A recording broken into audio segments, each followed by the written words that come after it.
Enquanto a oposição aperta o cerco para votar o projeto de lei da anistia para envolvidos no 8 de janeiro, e devemos lembrar, o projeto da anistia original vem em 2019, não é somente para os envolvidos no 8 de janeiro. O governo do presidente Lula amarra estratégias para barrar o avanço da matéria no Congresso Nacional. Entre essas estratégias, adivinha qual? Soltar grana. Vamos soltar grana. Grana que é de todos nós, é uma grana tua também. Mas o governo utiliza isso, 3,2 bilhões de granas. O problema não é que libere a grana. O problema é que alguém que recebe a grana vote contrário a isso porque recebeu a grana. Se isso acontece, vai anotando, por favor, as eleições são em 2026, não vota canalha, não vota corrupto, não vota vendido, não vota vacilão, não vota esse cuzão. Não sai. Bom, aquele que deixa de executar. O tema ganhou fôlego nas últimas semanas com a entrada na articulação do governador de São Paulo, Tarcísio de Freitas. Encrespou um pouco, começou a se manifestar a favor da anistia. E aí o Centrão começou a falar, e agora? Como que a gente se posiciona? A mobilização deve crescer ainda mais após a condenação do ex-presidente Jair Bolsonaro pela primeira turma do STF. De toda forma, aliados do presidente Lula já se movimentam para derrotar o texto caso vá ao plenário. Como mostrou o portal Metrópolis, o objetivo do governo é derrubar o projeto para encerrar de vez a discussão antes das eleições de 2026. O que ainda não consegui entender é, de repente o Congresso não colocava pauta. Não sabemos ainda muito bem por que não colocava, mas não colocava pauta. Claro, a pressão começou a ficar mais forte, agora parece que a pauta vai. O governo tenta liberar dinheiro com dois objetivos muito claros e eu gostaria que vocês me corrigissem se eu estou errado. O primeiro é que não chegue o processo. Mas se chegar, parece o que os advogados, Emerson, faz.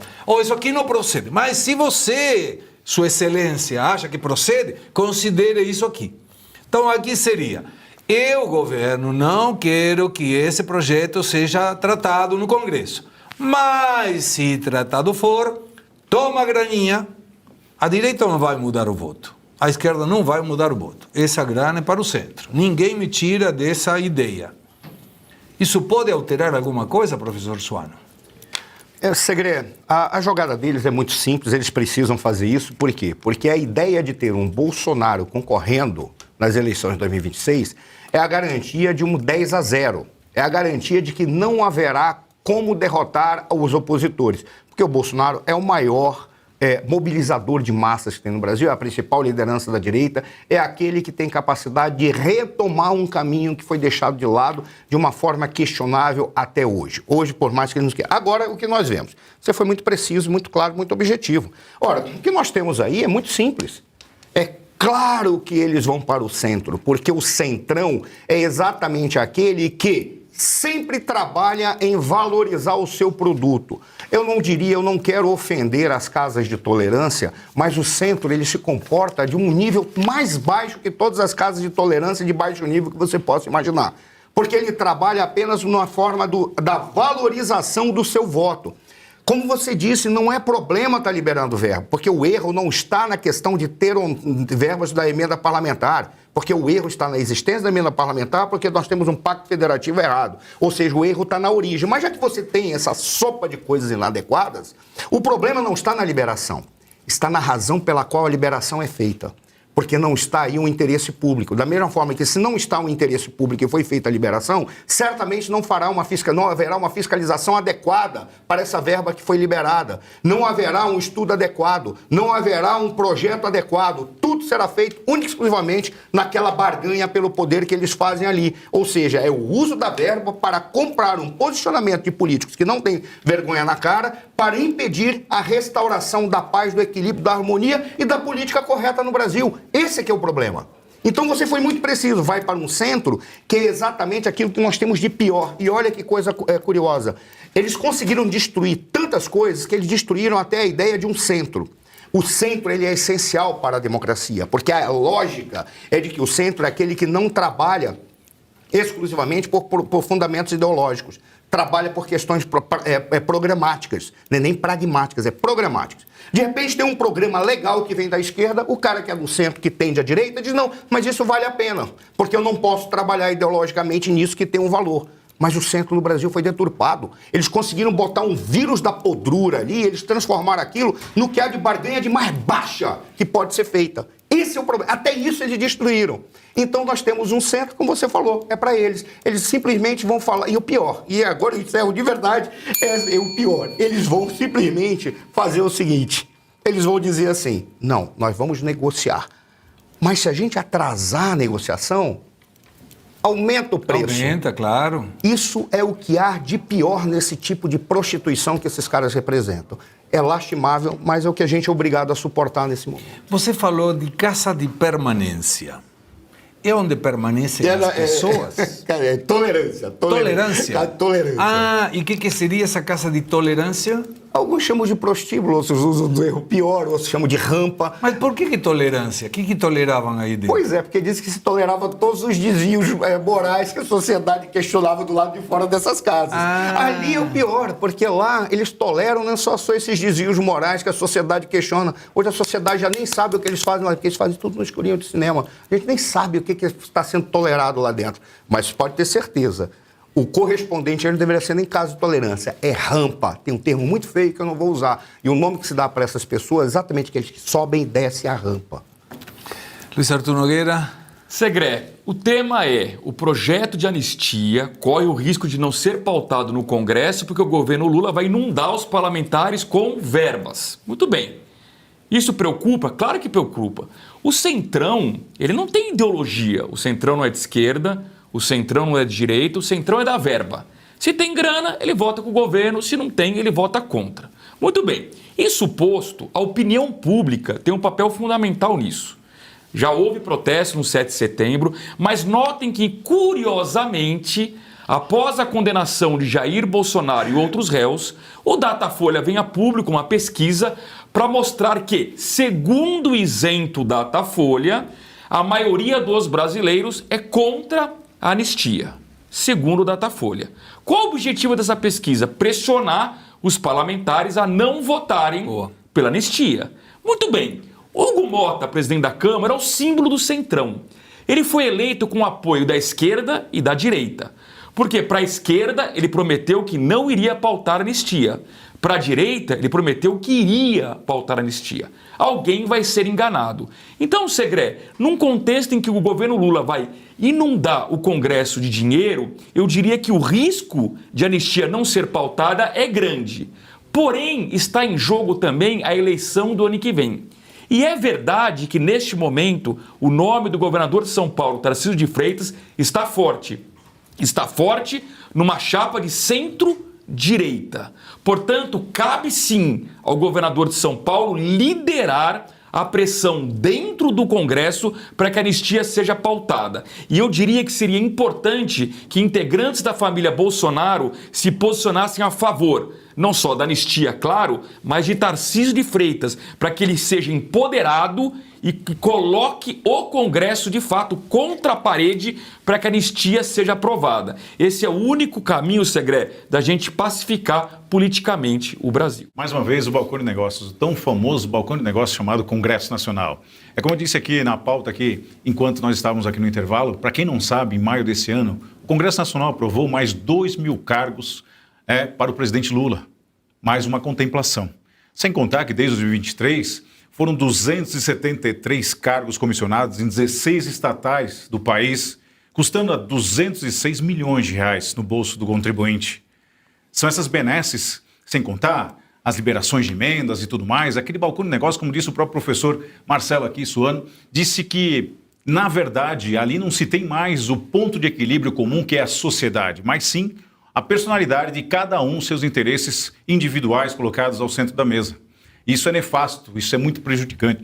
E, na verdade, essa anistia, não creio que vai acontecer, ou se acontecer, será uma troca de moedas. Né? Não acredito, e como você bem disse, quando estava com a direita, o Mota rejeitou. E agora, como vem do outro lado, será que será aprovado? Então, essa dicotomia, esse conflito de interpretação, nós temos no mundo do direito, nós temos a interpretação, né? Nós temos a corrente majoritária e minoritária. Infelizmente, na política, ela existe e ela é muito sazonal. Ela é muito volátil. De manhã ela está de um lado, do outro lado, no outro final do dia ela está do outro lado. As extremidades têm trazido assim um prejuízo muito grande. É preciso afastar esses dois polos que, na verdade, acabam sendo negativos, né? E trazer de volta para a sociedade o debate público, político de interesse comum. É difícil porque o governo sempre contempla as baixas, né? As pessoas de baixa renda, auxílio dali, auxílio daqui. Hoje são cerca de 19 milhões de pessoas contempladas e isso faz, sim, uma moeda de troca. Porque na hora do voto, essas pessoas, muitas das vezes, essa cultura que infelizmente foi herdada ao longo dos anos e que o brasileiro parece, né? Isso aí é o que ouve-se no mundo todo. O brasileiro sempre gosta de tirar uma certa vantagem. Funcionários públicos receberam, no período da pandemia, o benefício do governo, responderam, alguns foram demitidos por conta disso. E você vê que essa cultura de levar vantagem, ela é prejudicial, porque quando o governo faz moeda de troca, ele acaba alijando essas pessoas de uma forma de dependência, não só financeira, mas principalmente política, e isso só atrasa e entrava a nossa política brasileira. Antes de passar para André Marcília, tem a Roseli Gaeta, uma amiga, ex-colega, professora da Universidade Paulista, que sempre assiste a gente, e me disse, gostaria de saber, por você, Emerson, qual é a avaliação tua sobre militares não terem sido investigados e julgados pela Justiça Militar? Olha, qual o nome dela? Desculpa. Roseli Gaeta. Dona Roseli Gaeta. O que acontece? Esse julgamento, pela visão propriamente do direito, ela está totalmente às avessas do que realmente ditam as regras, as normas e as leis. Você veja bem, o voto, não estou aqui fazendo defesa, o voto do ministro Fux foi mais do que um voto, foi uma aula, foi um exemplo. Isso deveria ser de uma forma, não é a pendência para o lado A, para o lado B.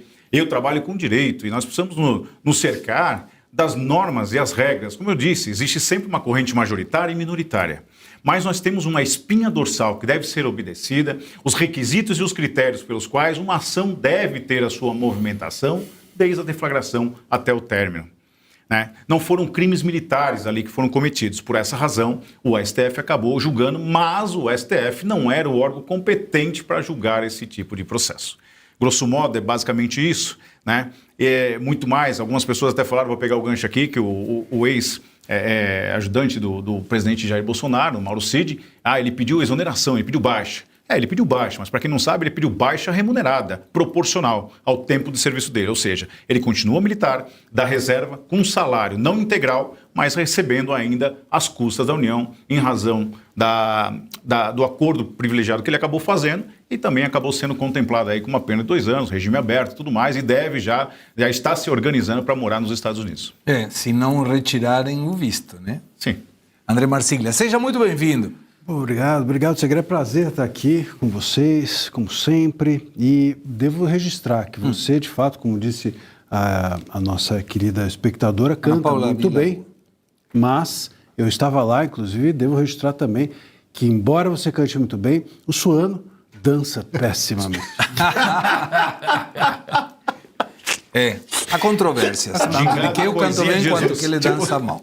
Mas ele, na hora do samba, ele estava assim, ó. O dedinho para cima. Mas ainda assim, dança muito melhor que eu.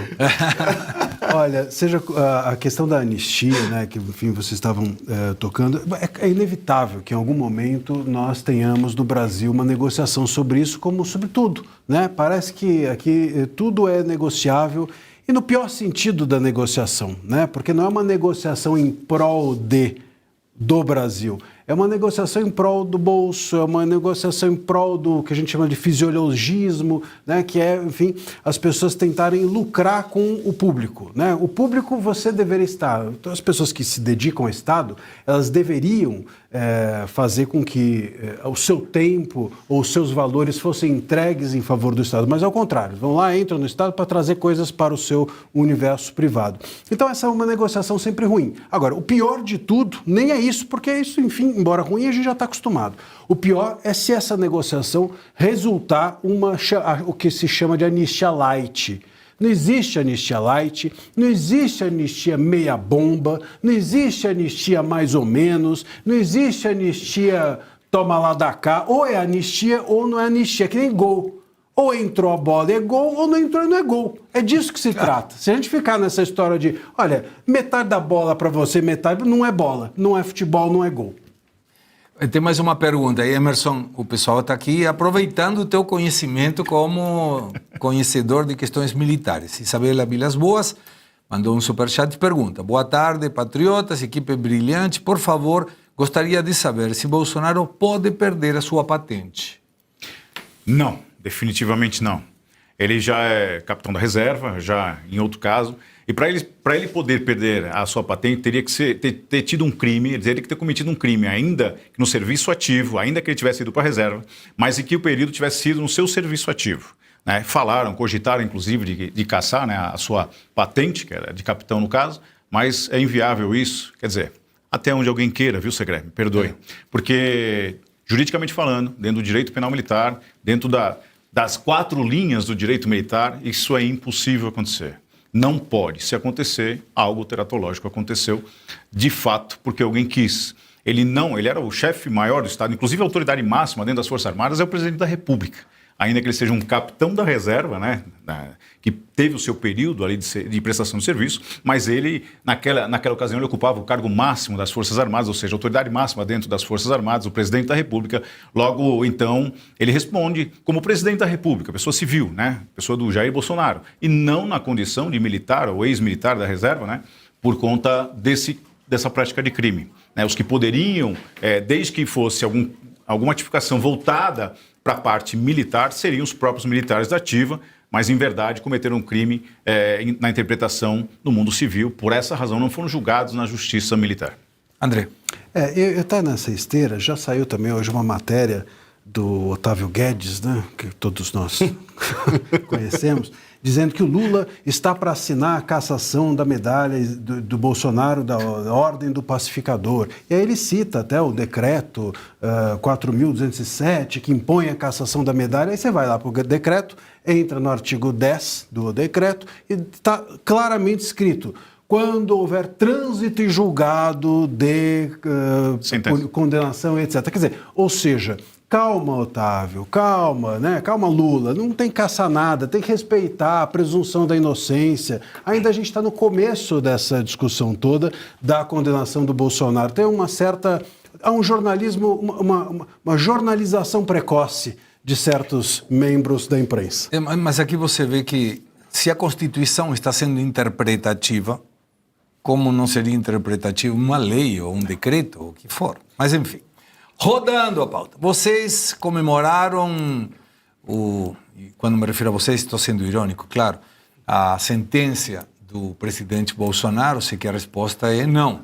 Mas teve gente que sim, comemorou. Por exemplo, o secretário de Assuntos Legislativos do Ministério da Justiça, Marivaldo Pereira, organizou na tarde de sexta-feira um evento em Brasília para comemorar a condenação do ex-presidente Jair Bolsonaro por tentativa de golpe de Estado. Ele é subordinado do ministro Ricardo Lewandowski, ex-ministro do STF e ministro da Justiça.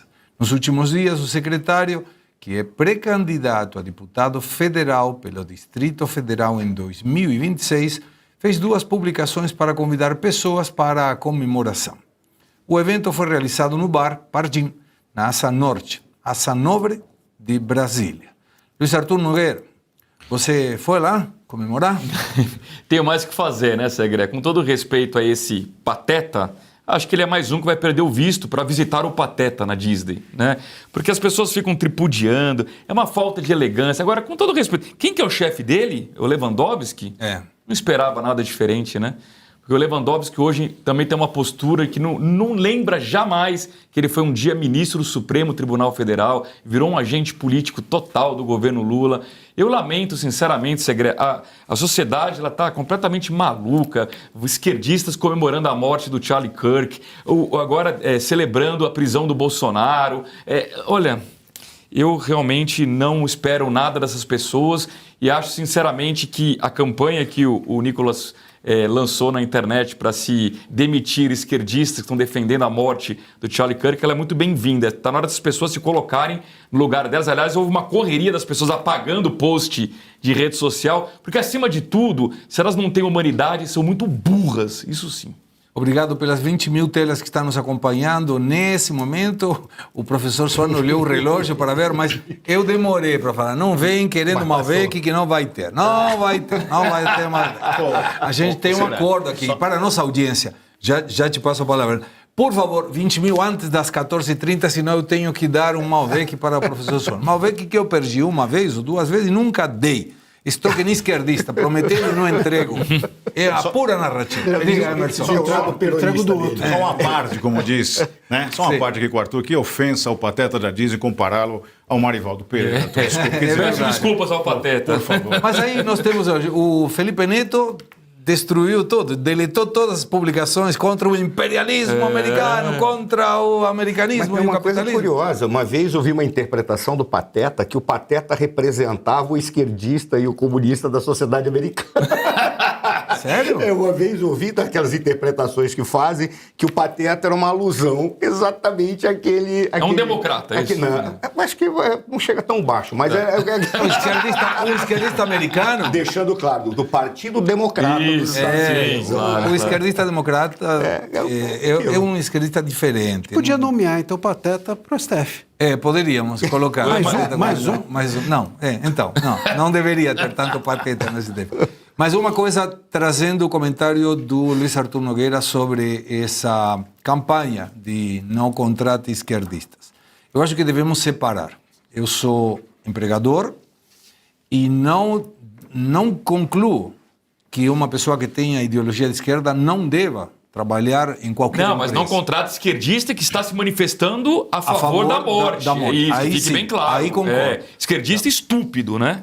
Não me parece que a questão ideológica seja um fundamento natural. Eu acho que temos que ter amplitude de pensamento, mas quando alguém comemora a morte de alguém, essa pessoa não merece estar empregada. E o que o esquerdista não está observando é que, maioritariamente, quem emprega não é esquerdista. Tem alguns, mas a maioria não é esquerdista. Agora, será que isso não vai ser uma campanha boa? Porque os esquerdistas, a maior parte deles, não quer estar empregado, né? Não curte muito, né? Vai ser o estímulo. Não vou comentar quem foi, mas eu recebi um áudio de uma pessoa que mandou o áudio da empregada dela. E a senhora queria registrar essa empregada, uma empregada doméstica, e queria registrá-la. E o áudio, que não, por uma questão da Lei de Proteção Geral de Dados, não divulgaremos, mas eu ouvi o áudio indicando, não, sabe o que tem? Que se você me registra, eu perco a Bolsa Família. Então, olha só o caos que um projeto, um programa que teoricamente ajuda as pessoas a sair da pobreza, está provocando pobreza. Porque essa pessoa poderia ter um salário muito melhor e mesmo assim dizer, não, eu vou trabalhar se quiser, mas não me registra. Deixa na escuridão, deixa aí que eu não precise colocar nada como para que não perca esse benefício social. E é ruim, é muito ruim. Mas, enfim, algum comentário sobre esse assunto? Sobre a do comemoração? Pateta? Olha, eu vou te dizer o seguinte, da minha perspectiva, eu não me incomoda que ele comemore, tá? O problema para mim é outro. O fato da divulgação que se dá para isso e tornar essa comemoração um ato de manifestação e propaganda política sendo apoiado por toda uma mídia que tenta colocar que o que esse indivíduo que não passa... Eu não vou ofender o Pateta. Por favor. Tá? Eu não vou ofender o Pateta. Mas esse cara não passa de um estulto, para falar de uma maneira erudita, que assim ninguém vai entender. Quase dizer, é estúpido, né? É estúpido, mas para não ofendê-lo... Tá? É que é um indivíduo, e ele coloca e eleva esses indivíduos como porta-vozes da defesa da democracia no Brasil, porque ele comemorou a condenação de um processo nulo. Claro. Inadequado, ilegítimo, incorreto, vingativo, A prova de que isso é apenas uma vingança é que você está vendo tudo aquilo que está sendo feito contra o Bolsonaro. Quando eles fazem as manifestações, quando eles vão fazer tudo que está sendo feito para rebaixar o Bolsonaro de todas as formas possíveis. Por exemplo, vir um presidente da República que só traz asco às pessoas e dizer assim, eu já vou caçar a medalha do pacificador sem esperar o trânsito em julgado. Ele também tem que caçar. Qualquer criminoso que recebe uma comenda, a comenda é caçada.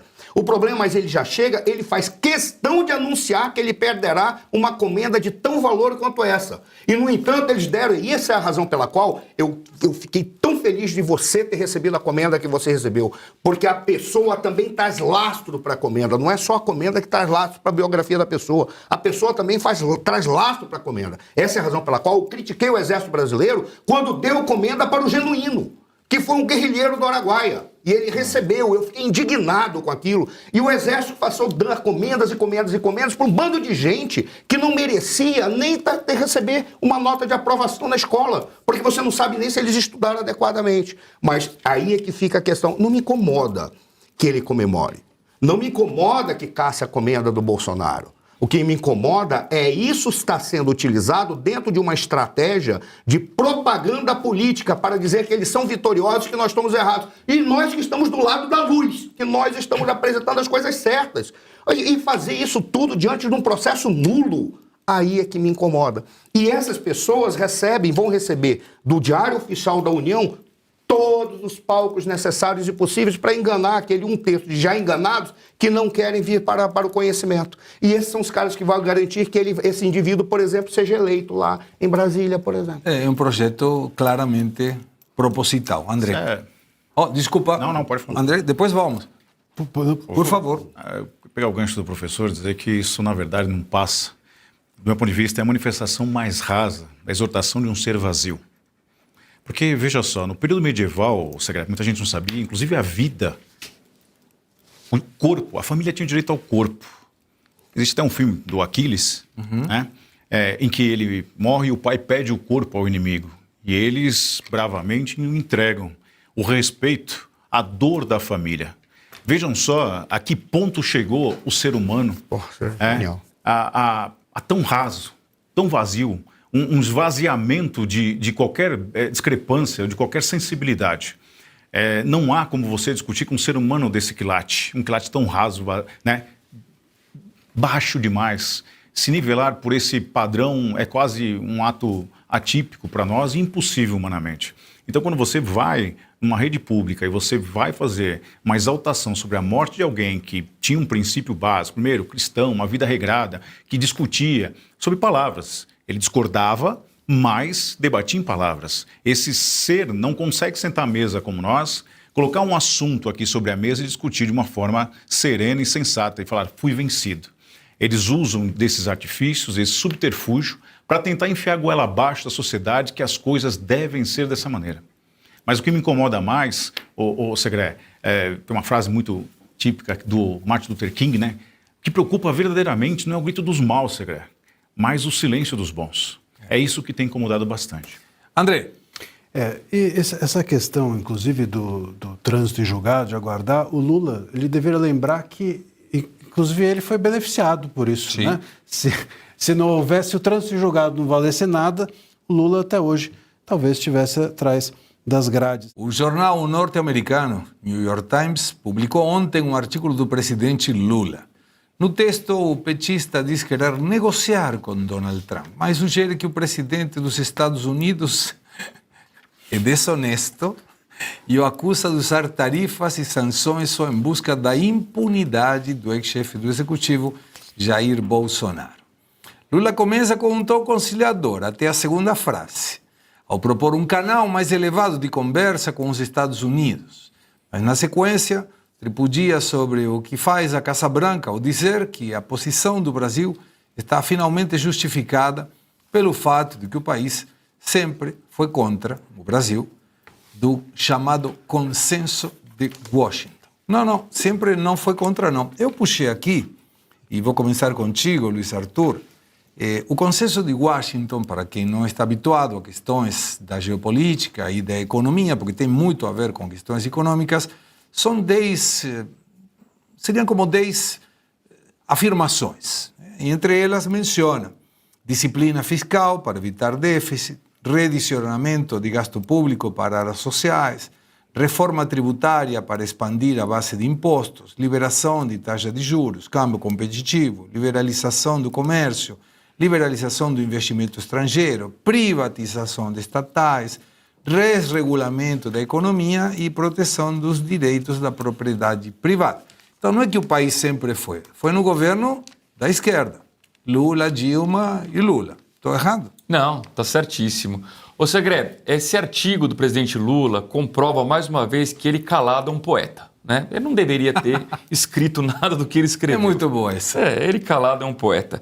Segré, o presidente Lula, que eu vou fazer uma análise bem justa aqui, tá?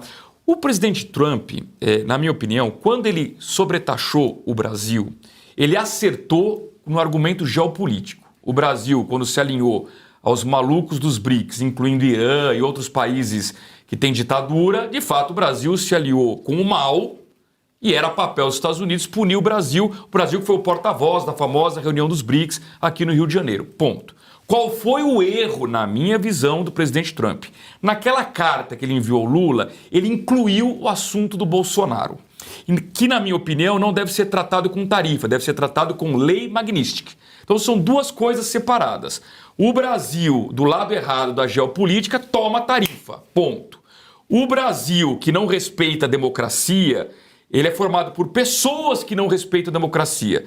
Pessoas do governo Lula e pessoas do Supremo Tribunal Federal. Essas pessoas têm que ser sancionadas pela lei Magnitsky.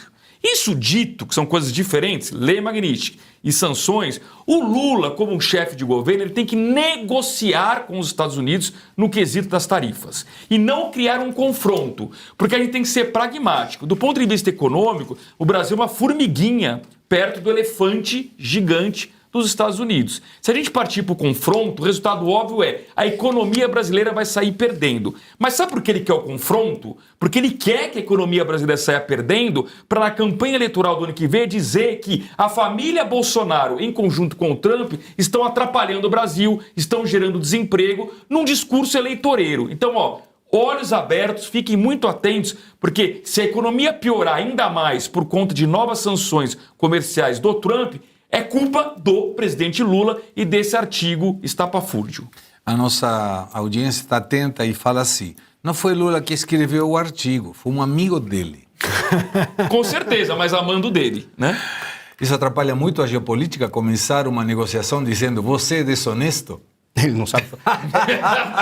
É bem interessante, porque, queira ou não queira, ele aprendeu a fazer negociação em sindicato. E os sindicatos, em termos de renegociação tensas, eles são bem agressivos e eles conseguem fazer boas negociações, até mesmo pela lógica do tipo de negociação que é feita. O problema todo é que o Lula não é um negociador.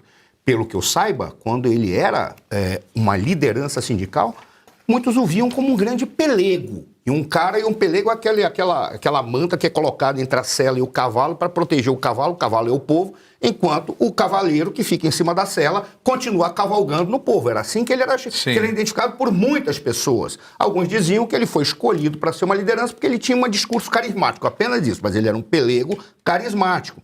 Mas o que é interessante, primeiro o canal, o New York Times. Quem leva a sério o New York Times, com todo respeito ao New York Times? Ele é identificado como um jornal de esquerda, ele é identificado como um jornal que o Trump detesta, isso não passou a detestar agora, que o Partido Republicano não gosta, que a direita conservadora norte-americana olha com certo desprezo. Por qual razão? Porque eles fazem um jornalismo tendencioso, eles lembram muito bem alguns diários oficiais da União aqui no Brasil. Aí ele já tinha artigos, já tinha uma coluna no New York Times antes. Ele já tinha uma coluna lá. O Lula tinha uma coluna. Lógico que quem escrevia aquilo eram desses amigos dele, amando dele. Porque ele não consegue escrever, nem raciocinar, nem pensar, nem falar em português, imagina em inglês. Mas então alguém fazia, ele simplesmente dizia, faça minha a sua palavra. É só isso que ele dizia.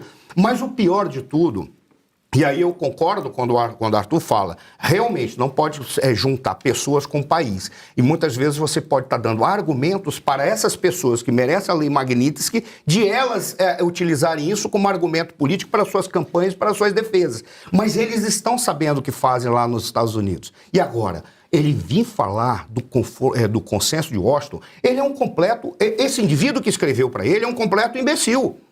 Porque o consenso de Washington, como você disse, são determinados conselhos que são dados a partir de um consenso que foi feito quando passou a vigir a ideia de austeridade. E eles, para ofenderem, passaram a chamar isso de neoliberalismo, porque o liberalismo era o grande inimigo para eles naquele final da década de 80. Que é liberal, então é ruim porque está do lado dos empresários. O que era o neoliberalismo? O neoliberalismo foi quando surgiu na Alemanha, final da Segunda Guerra Mundial. Era uma coisa chamada de ordoliberalismo. O Estado sai da economia, só define as regras e deixa a sociedade empreender. Isso era chamado neoliberalismo. Quando surgiu o que eles chamaram de neoliberalismo aí, que gerou o consenso de Washington, na realidade foi a política de austeridade que foi iniciada pela Margaret Thatcher.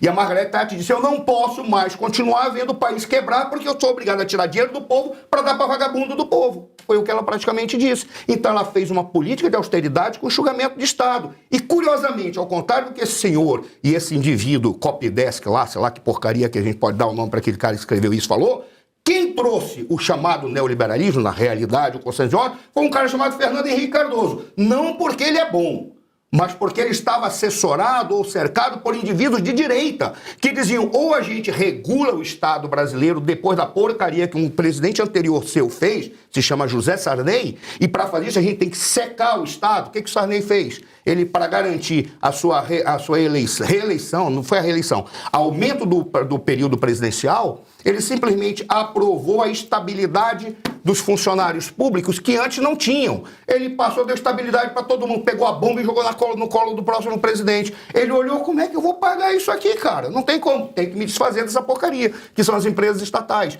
Aí veio o pessoal de direita e vamos colocar junto uma proposta de empreendedorismo do Brasil, tirando o Estado e fazendo uma austeridade. Foi aí que veio. Quem fez isso foi Fernando Henrique Cardoso, que mostra que, além de mentiroso, o cara que escreveu é ignorante. Porque foi um cara de esquerda que fez isso, associado com pessoas de direita que entendiam de economia e entendiam do que estava acontecendo no Brasil. Ou seja, Sua Excelência Presidente Lula, o senhor é muito ruim. Ô Segré, eu aposto uma garrafa Malbec e que o artigo foi escrito por Celso Amorim. Puta, perdi a garrafa. Eu também. Pode ser. Eu apostaria pode ser. Mas imagina como começamos uma negociação, se eu digo, precisamos negociar, você é uma pessoa que está me atrapalhando e tal, e eu quero sentar e negociar, mas você é desonesto. Qual seria a tua atitude com isso? Pois é, não tem negociação, o momento que a pessoa levanta da mesa, né? Chama o outro desonesto, levanta da mesa. Agora é isso que o Suano estava falando. Primeiro que não foi o Lula que escreveu, e eu duvido muito que ele saiba quem escreveu, porque eu também não tenho dúvida de que o Lula não sabe o que significa ghostwriter, não sabe nem falar isso.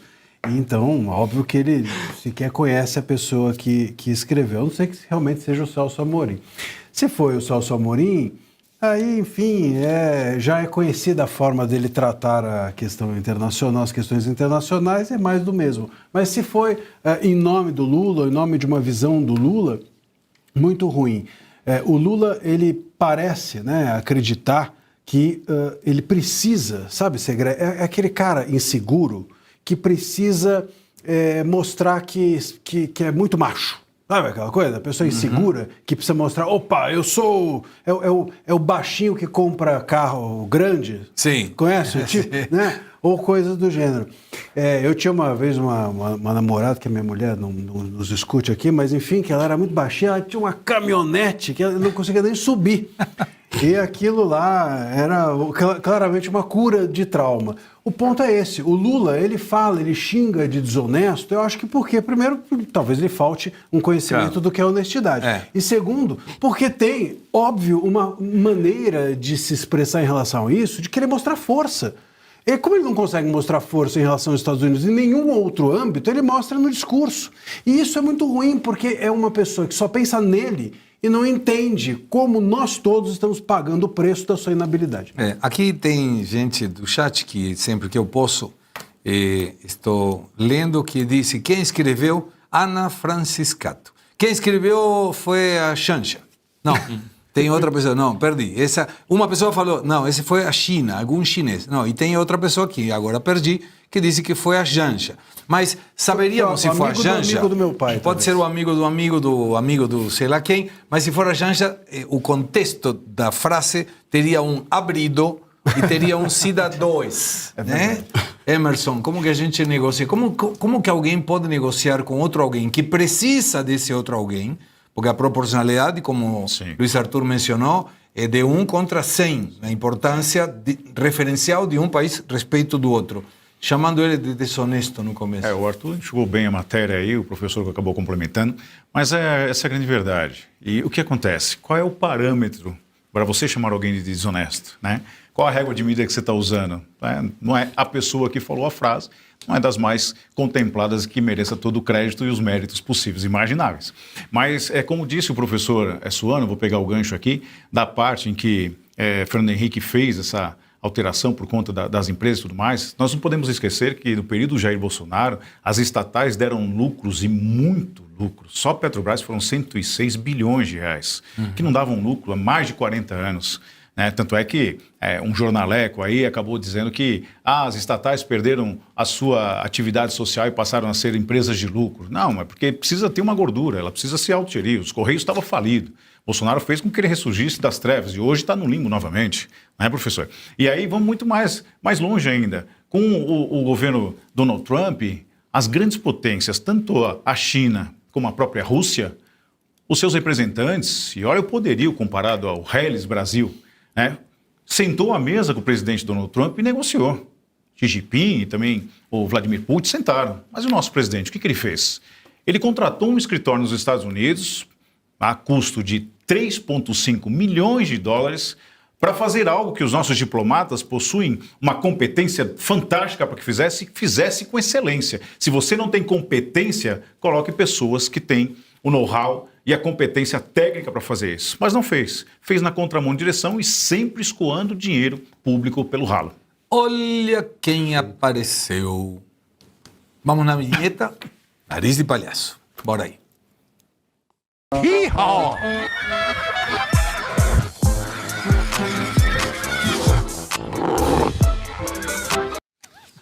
O quarteirão de uma rua sem saída, em um dos metros quadrados mais caros de Brasília, já teve dias mais agitados. A paisagem sonora anteriormente formada por pedreiros, botoneiras e caminhões foi interrompida. Mas foi interrompida de uma hora para outra. Logo após a Polícia Federal deflagrar a Operação Sem Desconto, em 23 de abril desse ano, o empresário, por denominado de alguma forma Antônio Carlos, conhecido como Careca do INSS, abandonou a construção da mansão de 2 andares no Lago Sul. Antônio Antunes avisou os fornecedores que teve seus bens bloqueados e que dessa forma não conseguiria dar andamento à construção. O local passou a ser visto pelos vizinhos como um elefante branco na região. Nessa última sexta-feira, o Careca do INSS foi preso preventivamente pela PF por risco de fuga e por ocultação de patrimônio. A PF calcula que o imóvel custa mais de 9 milhões de reais. Me diga se você não está se sentindo um tolo quando alguém que rouba dos velhinhos, com a anuência, a permissão, a incompetência, o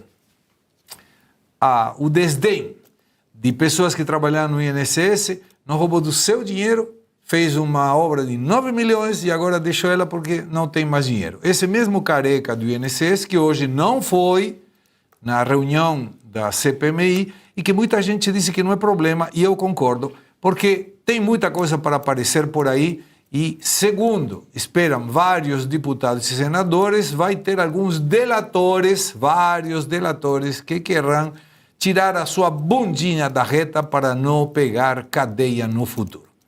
Você quer? Diga. Rapidinho só. Como que um veículo honesto como a Revista Oeste daria essa notícia? Polícia Federal prende o ladrão de velhinhos, o Careca do INSS. Ponto. Como que os veículos aí da grande mídia dariam essa notícia? Polícia Federal sufoca o Careca do INSS e causa desemprego na construção civil. Adorei.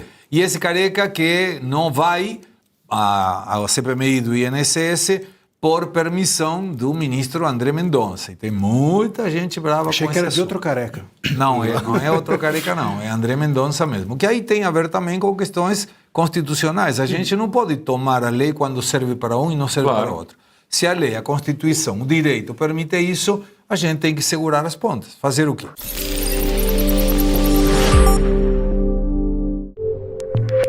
Na Oeste você acorda com a notícia e começa o dia bem informado. Os assuntos que movem o país. Saúde, política, economia e tudo o que interessa a você. As análises do que está acontecendo com profundidade e responsabilidade. Jornal da Oeste, primeira edição, com Daniel Vidal, segunda a sexta, às 7 da manhã. Na Oeste, o seu dia começa mais leve. Informação, análise e a companhia que faltava na sua manhã.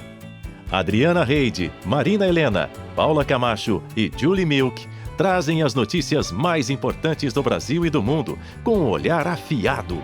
Um programa feito por mulheres, mas pensado para todos. Oeste com elas, de segunda a sexta-feira, às 10 da manhã. Os lances mais quentes da rodada, com os pitacos do timaço da Oeste, estão no Esporte Sem Firula. Na escalação, Mário Alemão, Felipe Pacincani, Alex Miller, Lelê Beckler, Alfredo Loeblin e o maior jornalista esportivo do Brasil, Milton Neves. Não pisa na bola, hein? Liga na Oeste, de segunda a sexta, meio-dia. Você já viu o vilão prender um mocinho? É o Faroeste à Brasileira. Sente-se à mesa com Gustavo Segré e convidados para desvendar os acordos e os segredos que definem o Brasil. No Faroeste à Brasileira, o final é sempre imprevisível. Segunda a sexta, às 2 da tarde. Os assuntos que movem o país, na economia e na política, você acompanha no Jornal da Oeste, segunda edição. Análises do que está acontecendo com profundidade e responsabilidade. Jornal da Oeste, segunda edição. Com Geisiane Freitas, segunda a sexta, às 4 da tarde. Na Oeste, o agronegócio está em destaque. As inovações e tendências do setor que impulsiona o Brasil estão no programa A Força do Agro. Descubra as tecnologias que estão mudando o campo e conheça histórias de sucesso de quem vive da terra. A Força do Agro, de segunda a sexta, às 7h50 da noite.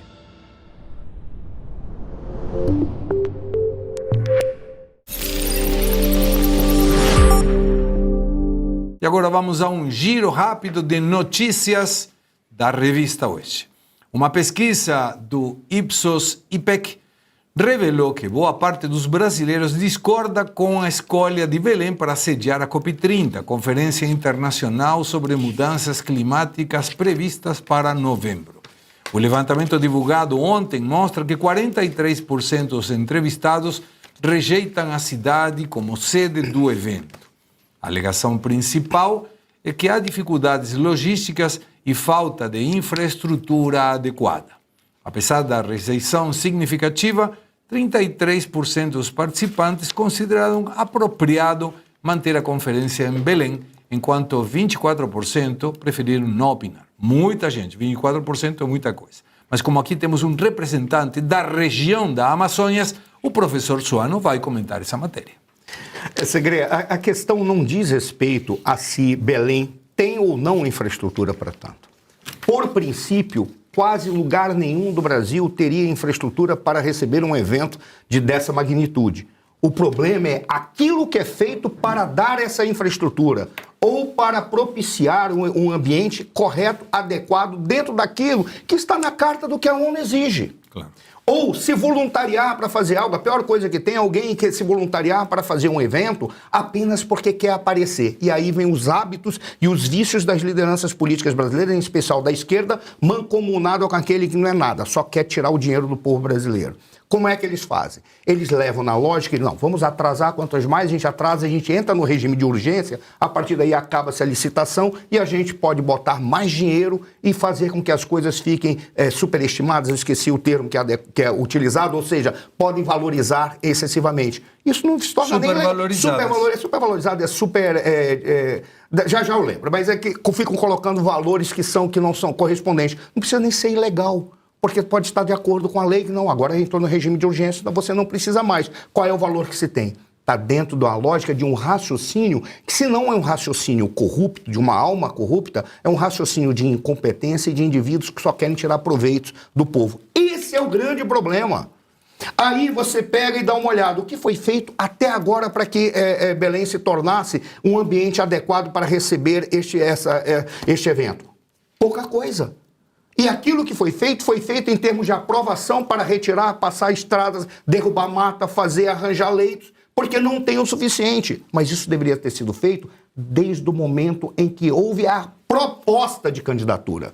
Quando você faz a proposta de candidatura, você já apresenta um projeto. Uma vez aprovado, você começa a trabalhar. E esse trabalho não é apenas um trabalho de buscar leitos, é um trabalho de como você articula para fazer um tipo de estruturação que permita a articulação da sociedade, investimentos e busca de recursos externos. Porque muitos organismos internacionais investem para ter esses eventos a perda total de custo, ou seja, eles simplesmente dão, eles não querem nem emprestar. Ou seja, o problema está nisso. Belém tem capacidade? Eu não acredito que tenha, mas poderia ter. E se ela não tem, você que é eleitor de Belém, pense no governador do estado, pense no prefeito da cidade e pense no atual presidente da República. Foram eles os responsáveis pela vergonha que vocês estão passando. E aí deixaram Belém à mercê dos aproveitadores. Um ouvinte, Alexandre D.S. Vieira, me pede para perguntar ao Dr. Emerson, e isso não tem a ver com o Giro de Notícias, que já retomamos, mas sempre para atender a nossa prestigiosa audiência. Existe previsão legal para que algum juiz do STM não precise ser militar? Sim, na verdade, todos os ministros, né, das cortes supremas, que a gente entende, eles precisam ter conduta ilibada, né, e conhecimento também vasto. Nós tivemos na década do governo Geisel, salvo o melhor juízo, um ministro que não era formado em direito. Então, é um dos requisitos, na verdade, é ter capacidade intelectual ao nível do Supremo. Então, hoje já mudou, mas infelizmente ainda a lei permanece a mesma. Professor, estão te perguntando se você quis falar superfaturado. É isso mesmo, eu já acabei de lembrar, é superfaturado. Superfaturado. A nossa audiência está muito atenta, muito atenta. Com a investigação sobre descontos irregulares em aposentadorias e pensões em andamento, a CPMI do INSS avalia novas estratégias para avançar nos trabalhos. O presidente do colegiado, o senador Carlos Viana, afirmou que pretende dialogar com o STF para viabilizar o uso de delações premiadas durante as apurações. Viana explicou que a proposta é permitir que depoentes possam colaborar tanto com a Polícia Federal quanto com o STF e a própria CPMI, com o objetivo de obter informações relevantes para o país. Ou seja, você é convidado para depor aí e fala, quando você quer um cafezinho, quer água, quer ser delator? Não quero. Então não tem nem água nem café. André. Pois é, eu entendo até, enfim, essa negociação com o STF ou com a Polícia Federal, uma tentativa da CPMI de criar algo que seja robusto, né? De criar algo que sirva não apenas para a finalidade do que está acontecendo a respeito do caso do Congresso. No entanto, o que eu acho que a CPMI precisa entender, o Viana precisa entender, ele é uma pessoa totalmente apta para isso, é que a CPMI está contra tudo e contra todos. É óbvio que o STF hoje, sobretudo por conta disso estar nas mãos do André Mendonça, ele tem ali alguém que pode querer dar corda nesse relógio. Mas é um relógio um tanto quanto complexo, burocrático, e que muita gente está querendo colocar a mão ou até quebrá-lo antes de que se dê corda nesse relógio. O que a CPMI precisa entender é que ela não vai prender ninguém, ninguém vai permitir que essa CPMI resulte em algo concreto. Então ela precisa entender que a sua função é dar visibilidade àquilo que nem o STF e nem a Polícia Federal darão. Essa é a função da CPMI, é de ser política e alternativa. Política porque não vai ter um resultado jurídico. E alternativa porque ninguém vai fazer isso. Que é dar visibilidade a tudo o que agora, nas mãos da Polícia Federal e do STF, foi ocultado. Perfeito comentário. Eu senti você nervoso. Tá nervoso, ficou um pouquinho. Tá certo. É bom isso, é muito bom isso. A menos de 2 anos da eleição presidencial, o Brasil enfrenta o avanço dos chamados déficits gêmeos. A economia registra rombos simultâneos nas contas fiscais e externas, cenário que pressiona a dívida pública e coloca o país entre os mais desequilibrados do mundo. E não estamos falando de questões mentais, não. Estamos falando de econômicas. O quadro repete, com diferenças de intensidade, a trajetória que precedeu a crise do segundo mandato da Dilma Rousseff. Luiz Arthur Nogueira. Segre, aqui a gente explica e descomplica a economia. Então a notícia é, o Brasil tem déficit gêmeos, externo e fiscal. O externo preocupa? Ainda não, por 2 motivos. O Brasil tem mais de 300 bilhões de reais em reservas e porque o nosso agronegócio, que é pujante e não depende do governo, aliás, é atrapalhado pelo governo, continua gerando muito superávit comercial. Então, é um problema crescente, mas que ainda não preocupa. Agora, o déficit fiscal das contas públicas, esse é muito preocupante. Por quê? Porque nós temos um governo gastador irresponsável que, apesar de quebrar recorde de arrecadação todos os meses, continua no vermelho. Entregou o Brasil no buraco no primeiro ano, entregou no segundo, vai entregar agora no terceiro ano e certamente entregará no 4º ano. Por quê? Porque ninguém acredita que o presidente Lula vá cortar gastos em ano eleitoral. Então, por enquanto, Segre, o déficit externo ainda não preocupa, mas o fiscal de contas públicas é muito preocupante. Aqui, Nauti, uma pessoa nos manda um superchat e diz: deveria o Legislativo comprometer-se com o projeto de governo, a favor ou contra, antes das eleições, somente com parlamentarismo ou com os midterms do presidencialismo norte-americano. Eu sei que você gosta do monarquismo, né? Mas eu sou parlamentarista. Parlamentarista. Eu sou monarquista parlamentarista. Essa é a tese que eu defendo e concordo plenamente. No caso dos Estados Unidos é meio complicado, porque nos Estados Unidos quem governa não é o governo central. Quem governa são os estados. Essa é a razão pela qual os norte-americanos eles conseguem ter um certo equilíbrio. E o sistema de peso e contrapeso ele não decorre só da separação de poderes no governo central. É pela capacidade que os estados têm de fazerem frente ao governo central. Por exemplo, se a maioria absoluta dos governos dos estados resolverem peitar o governo central não faz nada. Muito obrigado àqueles que nos mandam tantos e tantos comentários, alguns a gente consegue ler. E agora, concluindo com o giro de notícias, depois das sanções dos Estados Unidos atingirem o ministro Alexandre de Moraes do STF, autoridades brasileiras começam a discutir medidas para proteger cidadãos e empresas nacionais de punições estrangeiras. Inspirado pelo Estatuto de Bloqueio da União Europeia, o governo de Lula estuda adotar dispositivos legais que declarem sem efeitos ordens extraterritoriais com o objetivo de dificultar a aplicação de restrições vindas de outros países. Emerson. Pois é, mais uma vez vão tentar burlar o sistema legal. E o que acontece com isso? Eu acho que abre um precedente assim dantesco. Dentre eles, vou abrir aqui um paralelo, porque fala de pessoas e empresas. E aí alguns pactos são jogados no lixo. Sim. Certo? E aí eu diria, vou abrir até um gancho aqui. Um deles foi um caso até que eu tive a oportunidade de... a tese defensiva, não entrando no mérito da questão, mas quanto à prisão do jogador Robson de Souza, o Robinho, a tese defensiva foi minha e do professor Fernando Capês, em que ele verdadeiramente não podia dar início ao cumprimento da pena aqui no país. Ok? Não entrando no mérito se cometeu o crime ou não. E aí, veja só, no caso de uma aprovação dessa lei, abre um precedente de ser contemplado algumas pessoas das quais responderem por crime de ordem penal, no caso. E aí você, veja só, vão tentar criar uma blindagem para que a trupe, né, que caminha lado a lado, de mão dada, não seja atingido por conta dessa lei.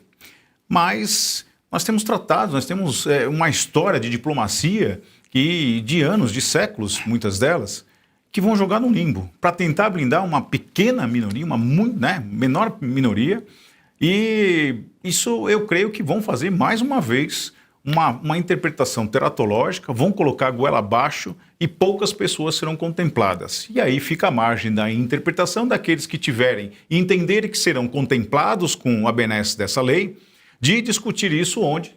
Na Suprema Corte. E mais uma vez estaremos ladeados do lado A e lado B. Aquele que caminha, né, com o rei terá suas benesses. E aquele que caminha do lado oposto, o seu rigor da lei brasileira. A dívida do setor público consolidado registrou alta de 1 ponto percentual em julho, atingindo 77,6% do PIB, equivale a 9,6 trilhões de reais, segundo dados do Banco Central. A metodologia utilizada no cálculo do indicador, entretanto, não observa as normas internacionais. Em nota, o Banco Central informou que seu método, utilizado desde 2008, reflete características internacionais brasileiras. No padrão do Fundo Monetário Internacional, referência para comparação internacional, que inclui títulos públicos que estão na carteira do Banco Central, no endividamento brasileiro, a dívida do país é muito maior, 90% do PIB. Luiz Arthur Nogueira. Segredo, pouco importa se a metodologia do Brasil é diferente do FMI. O que é importante nesse caso? Os dois números são preocupantes. Tanto a dívida pública pelo FMI, que já vai se aproximando de 100%, quanto a calculada pelo Banco Central do Brasil, que se aproxima de 80%, mostra que o Brasil está num caminho insustentável, em que, repito o que eu disse agora há pouco, em que o governo de plantão gasta mais do que arrecada todos os meses, apesar de quebrar recorde de arrecadação. Nós, brasileiros, não aguentamos mais pagar tantos impostos. Portanto, eu tenho dito o seguinte, Segré, eu não sei quem vai ganhar a próxima eleição, se é a esquerda, se é o centro, se é a direita. A única certeza que eu tenho é que quem ganhar a eleição, no começo de 2027, será obrigado a arrumar as contas públicas, como fez o Milei no começo do mandato dele. Caso contrário, se tentar dobrar a aposta no gasto público, como vem fazendo o atual presidente, o presidente Lula, vai quebrar o país. Por quê? Porque a inflação vai disparar, o Banco Central, que é autônomo, será obrigado a subir juros ainda mais altos do que são hoje, já estão no patamar cavalar, e vai jogar a economia brasileira para uma recessão. Ou seja, o próximo governo vai ter que arrumar as contas públicas. Não importa se o critério é do FMI ou do Banco Central do Brasil. O presidente da Colômbia, Gustavo Petro, defendeu na última terça-feira a legalização da cocaína. O discurso foi ao lado do presidente Lula, e aí aparece chancho. E foi em Manaus, nas terras do professor Suano. Isso foi durante a inauguração de um novo Centro de Segurança para a Amazônia. O colombiano declarou, aspas, se amanhã a cocaína fosse legalizada no mundo, não haveria máfia e não haveria destruição da selva amazônica. Esse é um tema de discussão. A América Latina deveria discutir sem vergonha. Fecha aspas. Vergonha o que tem o presidente Petro, e vergonha que passou o Lula do lado do presidente Petro, porque agora, como ele não se manifestou, a gente em 2026 vai poder falar que o Lula defendia a cocaína, ou pelo menos não se manteve opositor a essa ideia, André? Ô Segre, é bem possível que, inclusive, sejamos censurados se a gente fizer qualquer relação ou qualquer ligação, né? A gente está num momento em que a gente só pode bater palma pro Lula. Né? E ainda assim bem alto. É que nem, não sei se vocês já viram, tem um vídeo ótimo daquele Kim Jong-un, né? Em que aparece ele no Congresso e todo mundo batendo palma. Sim, claro. E você sabe que ninguém pode parar de bater palma, porque o primeiro que parar de bater palma é punido.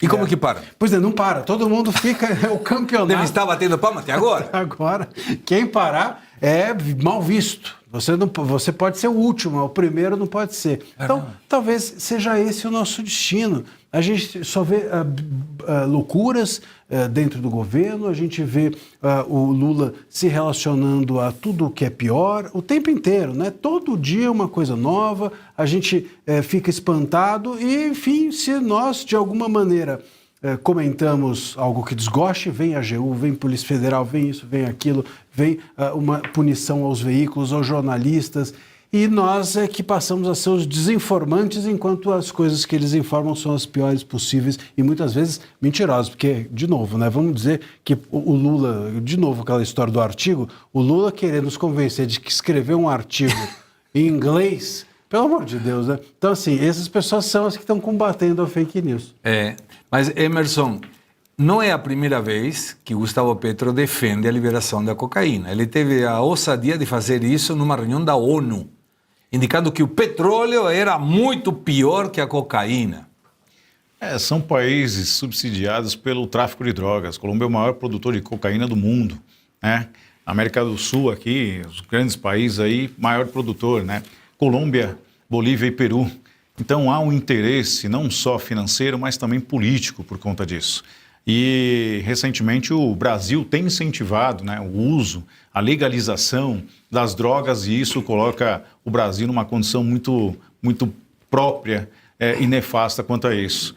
O maior porto da América Latina, Baixada Santista, Santos de um modo especial, é o mais utilizado para a exportação, né, dessas drogas para toda a Europa. Então, o Brasil tem, o tráfico tem um interesse muito próprio dentro do Brasil por conta de ser uma ponte de ligação entre o mundo, né, e os fabricantes da cocaína.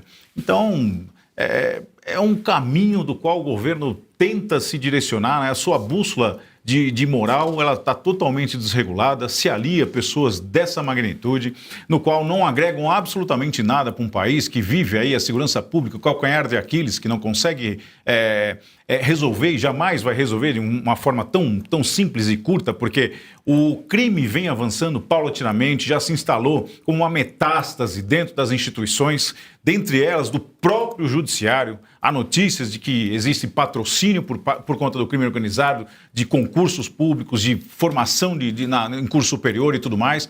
Estão dentro do legislativo, né, com algumas notícias que a própria imprensa acaba veiculando. Isso torna o país um modelo totalmente às avessas do que precisa. Um país aí totalmente pujante por conta da sua territorialidade, por conta da o seu cultivo, o seu plantio, né, a nossa pecuária. Mas, infelizmente, temos tudo para crescer. Só falta um fator preponderante ao governo: vontade. Agora, professor, não seria melhor o Petro tentar convencer aos seus congressistas de legalizar, em vez de vir na nossa casa, porque foi em Manaus, a dizer, liberemos a cocaína, que isso vai ser melhor para a Amazônia? Olha, foi legal essa tua pergunta, Segré, porque ele tem isso na pauta dele, por incrível que possa parecer. É interessante quando o Tai Will falou a respeito que nós somos utilizados como plataforma, teve até um ministro brasileiro que falou que o narcotráfico escolhe os portos brasileiros porque os portos brasileiros são bons. Olha que coisa, mas isso faz parte de todo um sistema, uma estrutura logística que foi criada. Agora, a questão do Gustavo Petro é que já se espera isso dele. Ele é um indivíduo que vem da esquerda mais radical e a gente não pode esquecer que o grupo revolucionário mais radical da Colômbia, quando tomou o poder de um pedaço do território colombiano, eles descobriram que a forma deles conseguirem financiar a sua guerrilha era exatamente tomando conta do narcotráfico. Ora, as Farc eram um grupo guerrilheiro e terrorista e narcotraficante. As Farc trabalhavam assim. Quando houve a pacificação, entre aspas, e a Farc foi tornada partido político, houve um momento em que foi dado às Farc o perdão. Olha que coisa curiosa, para vagabundo se dá perdão. Foi dado o perdão para as Farc, foi dada uma condição política excepcional e destacada, porque alguns cargos políticos eletivos foram dados exclusivamente em cota para as Farc.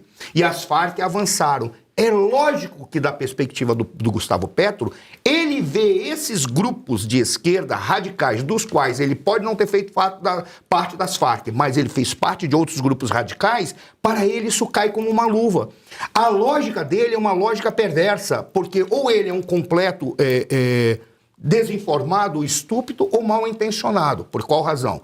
Porque ele sabe que o crime, quando se instala, se ele está trabalhando com o narcotráfico e a venda de drogas, não adianta você legalizar, porque o lucro não vem de estar no empreendedorismo, o lucro vem da marginalidade, porque é na marginalidade que você tem a potencialização máxima do lucro. Então, o que ocorre normalmente? Você ganha com o trabalho de fachada que é feito, e ganha muito com aquilo que é preservado, mantido, até na potencialização e diversificação dos tipos de drogas. Ou seja, continua o mesmo crime organizado, só que com outras drogas, ou lavando as drogas com aquilo que foi criado de fachada. O que ele faz? Ele faz uma defesa que está bem de acordo com aquilo que é a sua ideologia e o seu grupo político. Mas tem um detalhe.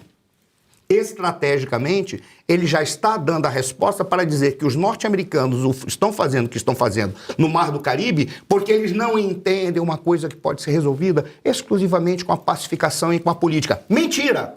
E aí ele coloca esse senhor que também para ele, que é o atual presidente do Brasil, que para ele é muito bom ver o Brasil no caos, porque o Brasil no caos, ele pega o dinheiro do povo que trabalha e dá para aquele que não trabalha e passa a mão na cabeça do criminoso, que é o cara que vai votar nele, porque o Brasil está quebrado. E se expande de uma maneira gigantesca essa base política. Por isso os dois caem como uma luva. Eu tenho certeza que nós seremos impedidos de falar, e se falarmos sobre isso no futuro, nós seremos presos. Vivemos tempos em que as palavras se transformam em armas e têm o poder de mostrar o lado sombrio do ser humano, o desprezo pela vida. E quando o aplauso surge no lugar do lamento, o ar está pronto para o estrondo de algo muito pior. O assassinato de Charlie Kirk nos Estados Unidos ganhou manchetes, não apenas pelo crime, mas pelas reações dos propagadores de ódio. Excrementos da esquerda que não disfarçam mais que perante a impotência por não ter valores, conhecimentos, argumentos, conceitos familiares, patrióticos, nem de respeito pela vida e pela liberdade, buscam a extinção do inimigo. Seria banal nos catalogarmos como adversários, porque um adversário deve ser respeitado. E se essa parte da esquerda criminal não respeita sequer a vida humana, como poderia respeitar alguém que pensa diferente? Como não conseguem ser melhores, longe de ser parecidos sequer, buscam nos eliminar da face da terra. Alguns mais preparados trabalham fantasiados de ministros invocando leis e até a própria Constituição, mas sempre com o mesmo objetivo: silenciar vozes que possam ser, com sólidos argumentos, gerar curiosidade da parte ignorante e dependente da população na possibilidade de um futuro melhor, num Brasil melhor. Lixos sociais, como Susana Herculano Housel, que chamou a Charlie Kirk de câncer, os seres inferiores com títulos acadêmicos, como Eduardo Bueno, o Peninha do esgoto, que comemorou a morte de Kirk e ironizou sobre as filhas do líder conservador, mostra que são o lado mais obscuro da sociedade. Antes disso, Irina Sarutska, jovem refugiada ucraniana, foi assassinada nos Estados Unidos e morreu sem saber e muito menos entender por que tiraram a sua vida. Seu assassino comemorou ter matado uma mulher branca, após ter sido liberado 14 vezes da prisão em que esteve. Isso foi por diversos crimes. E aí me pergunto, o que sentiria o juiz que liberou esse animal se a vítima fosse a sua mãe, a sua filha ou a sua esposa? Importante lembrar que no Brasil, muitos perfis de redes sociais foram bloqueados por questionar urnas ou por criticar autoridades judiciais, extirpando a liberdade de expressão garantida pela Constituição. Mas até o presente, não se tem registro de perfis bloqueados por comemorarem assassinatos de líderes da direita ou por expressarem mensagens de celebração de violência política ou por ameaçar políticos, como Nicolás Ferreira, o governador Serginho de Santa Catarina. Então, se afirmações de uma linha ideológica são punidos em determinados contextos, por que não há punição quando o ódio aparece estar claramente presente, comemorando mortes ou exaltando agressões como algo justificado? Não estamos pedindo censura generalizada, não, apenas coerência. Cadê os militantes defensores dos direitos humanos para se posicionar contra a disseminação do ódio ou a banalização da vida? Cadê as feministas para se manifestarem contra o assassinato de Irina Sarutska? Porque uma democracia que permite um lado celebrar mortes e põe outros apenas por discordar das urnas está se inclinando para um caminho sem retorno. E está na nossa responsabilidade não permitir que isso aconteça. Essas lacras militantes de uma esquerda criminosa demonstram para as pessoas de bem que essa parte da esquerda não entende de direitos e está muito longe de ser um ser humano. Segre, que beleza esse artigo teu e coerência. Porque você já tem tratado disso ao longo dos teus editoriais, desde quando você começou a tratar da questão da direita e esquerda, por exemplo. Acho que as pessoas não conseguem entender. Eu vou pegar um elemento daquilo que o Marcília trouxe, que não estava na maneira como eu gostaria de falar no início, quando ele disse que o extremismo não é defender ideias radicais. Eu só simplificaria dizer, o extremismo se dá quando você coloca, incute a violência no processo político. É algo que nós não fazemos, nós da direita. É interessante que quando você apresenta esse artigo, isso para mim é um artigo, ou um capítulo, ou um texto de um livro. Quando você traz isso, você lembra muito bem quando começou todo esse processo que a esquerda traz. Primeiro, quando eles começam a ser marxistas. A esquerda teve época que não era marxista, ela era apenas a contraposição. Mas quando o marxismo veio e trouxe a violência para o conteúdo da política no processo social, ela simplesmente disse, aí nós temos o extremismo. Mas piorou quando, na década de 60, a esquerda decidiu namorar com o jurista do nazismo, um cara chamado Carl Schmitt, que foi inocentado em Nuremberg. Mas ele tinha uma noção de político, que a política não nasce quando você está buscando projetos ou entender a realidade ou tentando construir algo. A política nasce quando se estabelece uma relação de amigo e inimigo. Por isso, não tem, em hipótese alguma, a possibilidade de convergência. O que você trouxe nesse teu artigo é a demonstração clara de que o que está vigendo neste momento é a lógica da esquerda com o namoro do nazismo, que para mim também é esquerda. De que a política é o ódio. E não é verdade. A política é a busca de convergência. Esses indivíduos estão reduzindo a política naquilo que ela tem de pior. E aí, cabe a nós tentar afastar isso, sempre com a lógica de que os nossos valores sagrados têm que fazer política é excluir a violência do processo. Vamos entrar no esgoto para falar sobre o Peninha, do esgoto. O Peninha, compositor, meu amigo, um grande brasileiro, não tem nada a ver com isso. Mas, olha só, a oposição no Senado solicitou ao senador Rogério Marinho, do PL, que formalize o pedido de expulsão do historiador Eduardo Bueno, conhecido como Peninha. Aí eu agrego, Peninha do esgoto. E pediu para que seja retirado do Conselho Editorial do Senado, o CEDIT, que é presidido pelo senador Randolfo Rodrigues, do PT. De acordo com a página institucional, o colegiado tem a função de publicar obras fundamentais da cultura brasileira de caráter econômico, social, político e histórico. Além de fazer parte do Conselho do Senado, Peninha do Esgoto firmou um contrato com a Caixa Econômica Federal no valor de 3.270.000 reais. Vou repetir, 3.270.000 reais em janeiro deste ano, sem licitação, chute na cara, sim, tapa na cara para todos nós, com o objetivo de atualizar 2 livros de autoria dele sobre a trajetória do banco, lançados anteriormente para celebrar os 165 anos da instituição no ano que vem.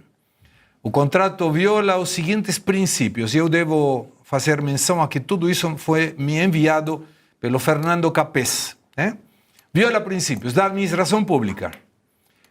A Constituição Federal, artigo 37. Impessoalidade, economicidade, eficiência, moralidade, legalidade. Quer mais? Temos mais. Caracteriza ato de improbidade administrativa. Artigo 10, inciso 8º. Frustrar procedimento licitatório. Artículo 9, enriquecimento ilícito, Lei 8.429 de 1992. A pergunta é, cadê o Ministério Público Federal? E vou fazer uma conta rápida, ao vivo aqui. 3.270.000 reais. Tem 252 dias úteis no ano. Isso daria 12.976 reais por dia útil para esse esgoto. Se eu divido por 8 horas, dá 1.622 reais por hora. Me diga se você, que é um militante, trabalhador, defensor da esquerda, não sente que está sendo enganado quando uma pessoa que vem do esgoto falando o que falou, ganha o que você ganha por mês, ele ganha mais por hora. E eu tenho certeza que não vai trabalhar tanto assim, até porque grande parte do dia dele está sendo destinado a falar abobrinha, besteiras e agressões e discursos de ódio. Mas tem mais, esses livros já estavam editados. Então, se estavam editados, atualizá-los não pode ter esse valor. Eu estou muito pé da vida com isso. E eu gostaria que quem quiser comece primeiro. Já não sei. Quer começar, André? Vou começar. Então vai. O Eduardo Buero, como é que ele chama? Bueno. Bueno. Do Buero, do esgoto. Me confundi. O Eduardo Bueno, ele, em primeiro lugar, né, essas questões, é uma possibilidade, né, dentro do Estado, de você passar por cima da licitação, que é aquela pessoa ter um saber específico, ela ser sábia, só ela é sábia em algo, e aí você pode convidá-la para participar, enfim, e você não precisa fazer licitação. Só que nesse caso, aí você fere realmente a impessoalidade. Quer dizer, Por que ele? Vamos dizer que esse Eduardo Bueno é o melhor historiador do Brasil, ou o único? Quer dizer, só ele tem a capacidade de trabalhar dessa maneira e receber essa grande bolada? Então é óbvio que fere-se a impessoalidade, porque fizeram uma escolha que é claramente ideológica. Fizeram uma escolha de trazer mais um companheiro, né, para dentro ali do Estado, para dentro da repartição do bolo, que a esquerda faz e faz muito bem, que é trazer os seus amigos e fazer uma grande festa e com isso reforçar a ideologia. A ideologia da esquerda é muito curiosa, né? Porque a direita ela se apega a valores e a ideologia da esquerda é trabalhada no bolso. É trabalhada abrindo-se a carteira.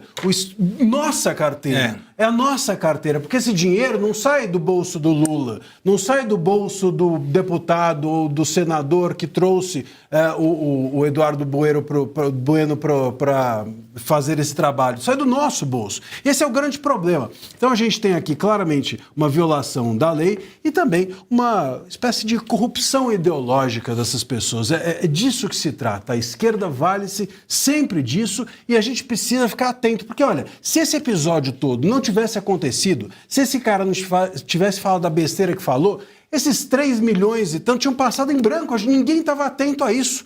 Ninguém teria sequer visto ou percebido que ele estava recebendo isso. Sim, correto. Então é necessário que a gente fique atento a como esse governo trabalha com as suas questões, reforça as suas ideologias e traz a companheirada para o lado dele. Oh, tem uma pessoa agora perdi dentro do chat que fala quanto seria o custo por página.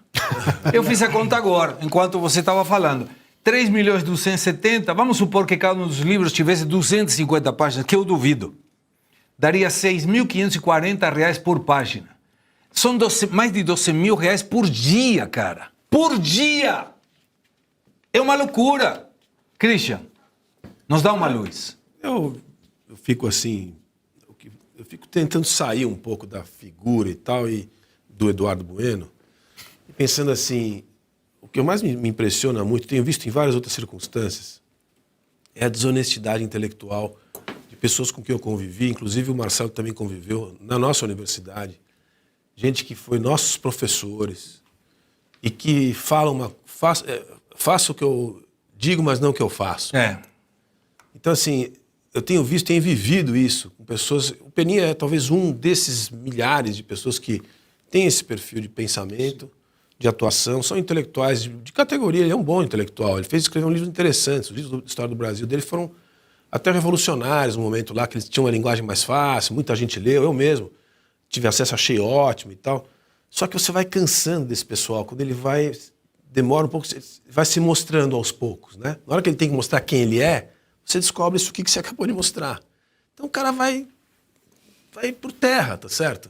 E são pessoas que você até atribui um certo valor. Então, eu acho que ele acabou se suicidando do ponto de vista moral. É o fim do sujeito. Então ele, mais um monte de gente que se comporta assim, faço o que eu digo, mas não o que eu faço, merecem essas adjetivações que você está dando aí. Eu só posso dizer isso. Não, e além do mais, muitas pessoas estão comentando aqui, tem mais vídeos dele falando sobre que comemorou a morte do Reagan, da Margaret Thatcher, que comemoraria qualquer morte de qualquer pessoa da direita. Até na tragédia do Rio Grande do Sul ele se manifestou de forma jocosa. Quer dizer, ele faz disso... Tentou atropelar um grupo de pessoas... prepara esse vídeo, sim, Edu. Prepara. O problema é que é muito influente, tem muita visibilidade, tem muita gente jovem que vê, é um negócio preocupante. Tá, mas aí vem a filha que está morando, segundo ele, em Austin, Texas, e a dúvida é, será que ela está morando lá porque ele mandou ou porque ela está fugindo dele?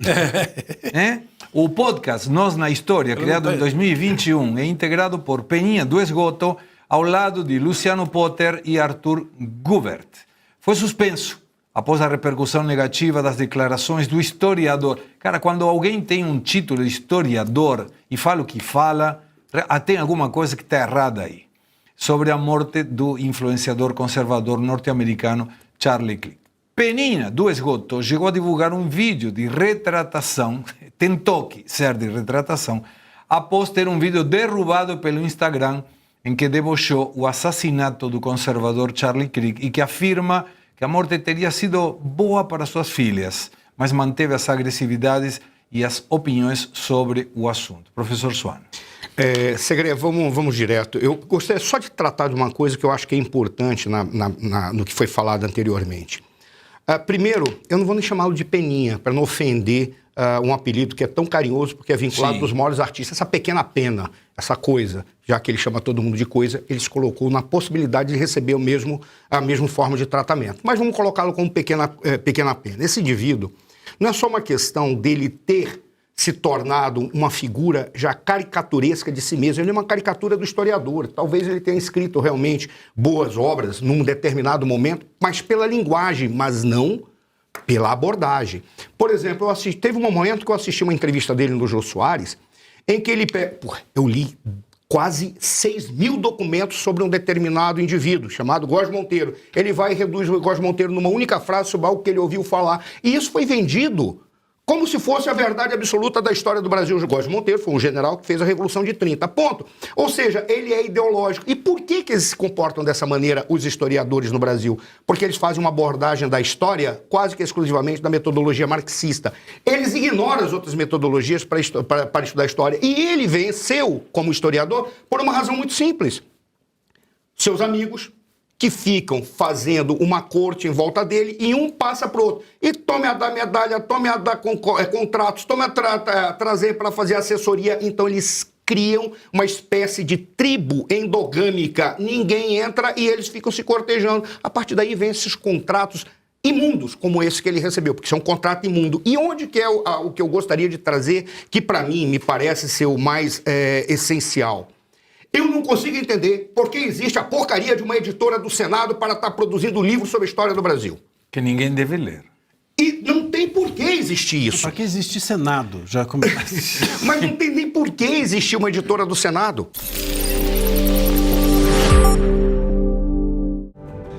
Em um Brasil cada vez mais ameaçado pela censura, apoiar a imprensa independente não é apenas uma escolha, é um ato de coragem. Estamos oferecendo uma oferta exclusiva por tempo limitado. Somente 2.000 assinaturas vitalícias da Revista Oeste. Mais do que leitor, você será parte da história da resistência pela liberdade do Brasil. Torne-se protagonista da história. Torne-se assinante vitalício da Revista Oeste.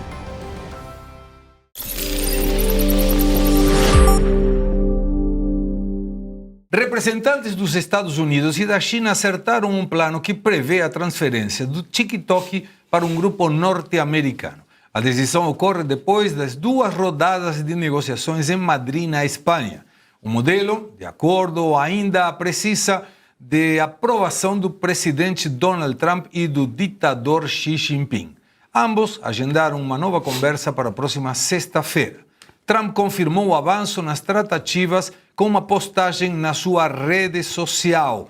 Abre aspas. Os encontros comerciais na Europa entre os Estados Unidos e China foram muito positivos, fecha aspas, escreveu o republicano. De novo, a palavra com Luiz Arthur Nogueira. Segré, então a notícia é, o TikTok, que era de uma empresa chinesa, vai ser de uma empresa americana. Isso mostra a vitória de quem? De Donald Trump, que bateu pau na mesa e falou o seguinte, ou o TikTok sai da mão dos chineses ou não vai operar mais aqui dentro dos Estados Unidos, lá dentro dos Estados Unidos, né? Houve muitas negociações e aparentemente o acordo vai ser sim feito entre o Xi Jinping e o Donald Trump. Alguém vai dizer, puxa, mas o Xi Jinping vai ceder assim tão facilmente? Gente, o Xi Jinping de comunista não tem nada, ele é de mercado. Ele analisou o business. Se é interessante para a China, o negócio está feito. Agora, o Trump está correto. Por quê? Porque o TikTok estava tendo uma influência muito grande dentro do mercado americano. E aí é uma questão tecnológica. A gente sabe que hoje a grande guerra do século XXI não é militar. A guerra é tecnológica. E o Trump percebeu que, se ele não começar a enfrentar a China do ponto de vista tecnológico, a China vai dominar o mundo no século XXI. O secretário do Estado dos Estados Unidos, Marco Rubio, chamou os juízes do STF de ativistas e criticou a condenação do ex-presidente Jair Bolsonaro a 27 anos de prisão por suposta tentativa de golpe. Em entrevista à Fox News, Rubio disse que o julgamento representou uma, abre aspas, campanha de opressão judicial, fecha aspas, e revelou que novas medidas de resposta podem ser anunciadas pelos Estados Unidos na próxima semana. André Marsiglia. Segré, olha, eu acho até que o Rubio chamou pouco. Foi pouco, porque ele chamou os juízes do STF de ativistas. Eu acho que chamar de juízes os ministros do STF já é uma declaração de respeito que eu não sei se eles merecem. Nós não temos mais juízes no STF, nós não temos mais juízes no Brasil, na Suprema Corte, e não é de hoje, é desde 2019. Desde que iniciou o inquérito das fake news, em abril de 2019, nós temos juízes, 11 juízes, às vezes 10, às vezes 11, às vezes 9, dá uma hesitada ali, mas temos juízes que deixaram a cadeira de magistrado sozinhas, isoladas, vazias e foram para o Congresso mandar no Congresso, mandar no Executivo. Então chamar os ministros de ativistas, chamar os juízes do STF de ativistas é pouco. Ativistas todo mundo sabe que eles são. O que talvez faltou dizer é que juízes não são mais. Preocupações quanto a possíveis constrangimentos diplomáticos durante a próxima viagem oficial aos Estados Unidos motivaram o presidente Lula a determinar uma comitiva mais enxuta para Nova York. Parece que a grana está acabando. A intenção, segundo o portal Poder 360, é evitar situações delicadas com o governo do presidente Donald Trump. A gestão republicana poderia impor restrições inesperadas aos integrantes da delegação brasileira.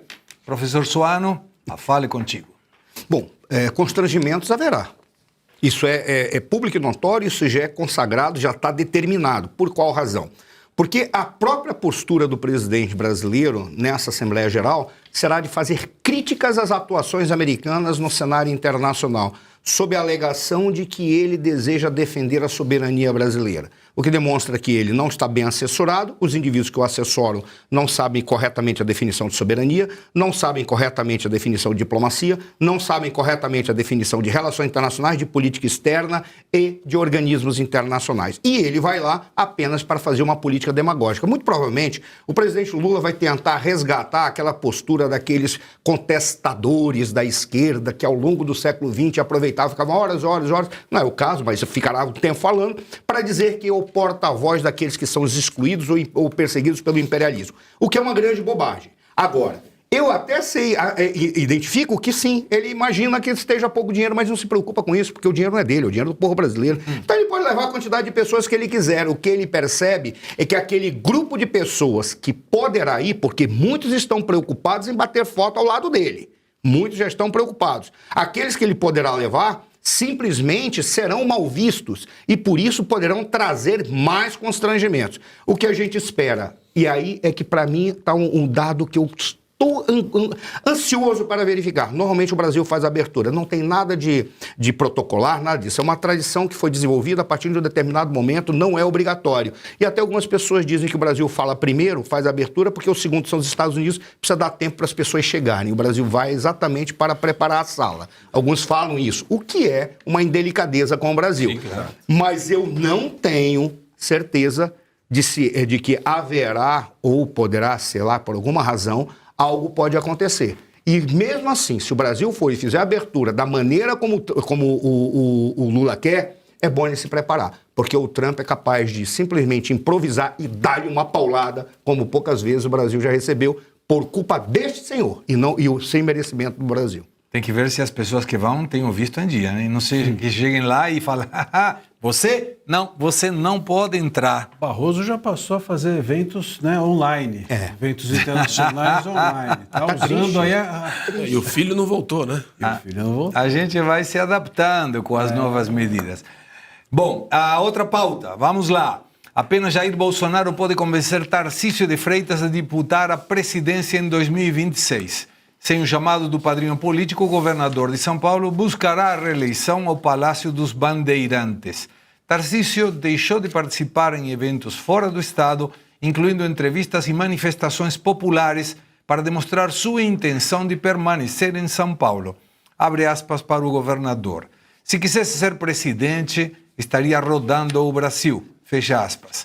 E foi mais longe. Mas vou para a reeleição. Fecha aspas de novo.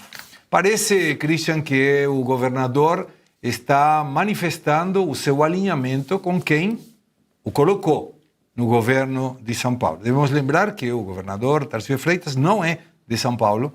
Ele entrou no governo de Jair Bolsonaro fez uma excelente gestão no Ministério da Infraestrutura, foi convidado para ser governador, ganhou bem confortavelmente, está fazendo uma boa gestão e a dúvida é se vai ser presidente, o candidato a presidente ou não. Está claro agora, pelo que ele manifestou, que só poderia ser se o presidente Bolsonaro pedir isso. Olha, Segre, eu acho que o governador de São Paulo tem muitas boas características. Uma delas, que me parece bastante claro, é que é um sujeito leal.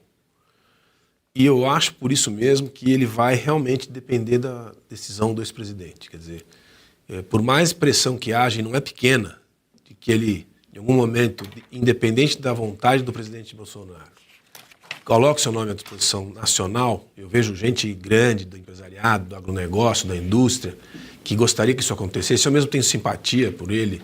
Acho que ele é um nome aceito, como a gente chama, é um nome aceito pelo sistema, né? Todo mundo aceitaria, seria uma espécie de coordenação, de cooptação do sistema político em torno do nome dele. Mas eu tenho a impressão que é um sujeito leal e, por isso mesmo, vai esperar a decisão do presidente Bolsonaro. E essa decisão não está tomada e eu duvido que alguém saiba o que virá daí. O presidente Bolsonaro ainda tem algumas alternativas. Acho que uma delas, um dos cenários, é ele querer lançar alguém da família como candidato, e isso inviabilizaria, em tese, a possibilidade do governador de São Paulo ser candidato. Então, eu acho que até abril a gente tem que ficar com as barbas de molho mesmo. Isso tem um efeito direto no trabalho de todos os outros pré-candidatos, né? Claro. Não há o que fazer. Agora, eu tendo a achar que ele não vai sair num voo solo, vamos imaginar que o PSD dissesse saia porque nós vamos botar você na cabeça do negócio. Tenho a impressão que ele não faria isso e acho que não deveria fazer mesmo. Ele está praticamente reeleito em São Paulo. Sim. Então, se o presidente Bolsonaro colocar a posição direta e falar vá, eu te apoio, meu eleitorado vai com você e depois, na sua vitória, a gente vai rever a minha situação aqui, porque ele tem como fazer o indulto. Sim. Esse é um debate, talvez, para outro programa. Claro. O professor aqui pode me confirmar, mas ele tem como fazer o indulto, sim. Tem gente dizendo que não dá, que não é bem assim. Dá. Então, acho que é um caminho que depende só da decisão do ex-presidente. O ex-delegado-geral Ruiz Ferraz Fontes foi executado a tiros de fuzil no início da noite de ontem em Praia Grande, no litoral de São Paulo. O ataque aconteceu logo depois dele sair do trabalho na sede da prefeitura, onde atuava como secretário de administração.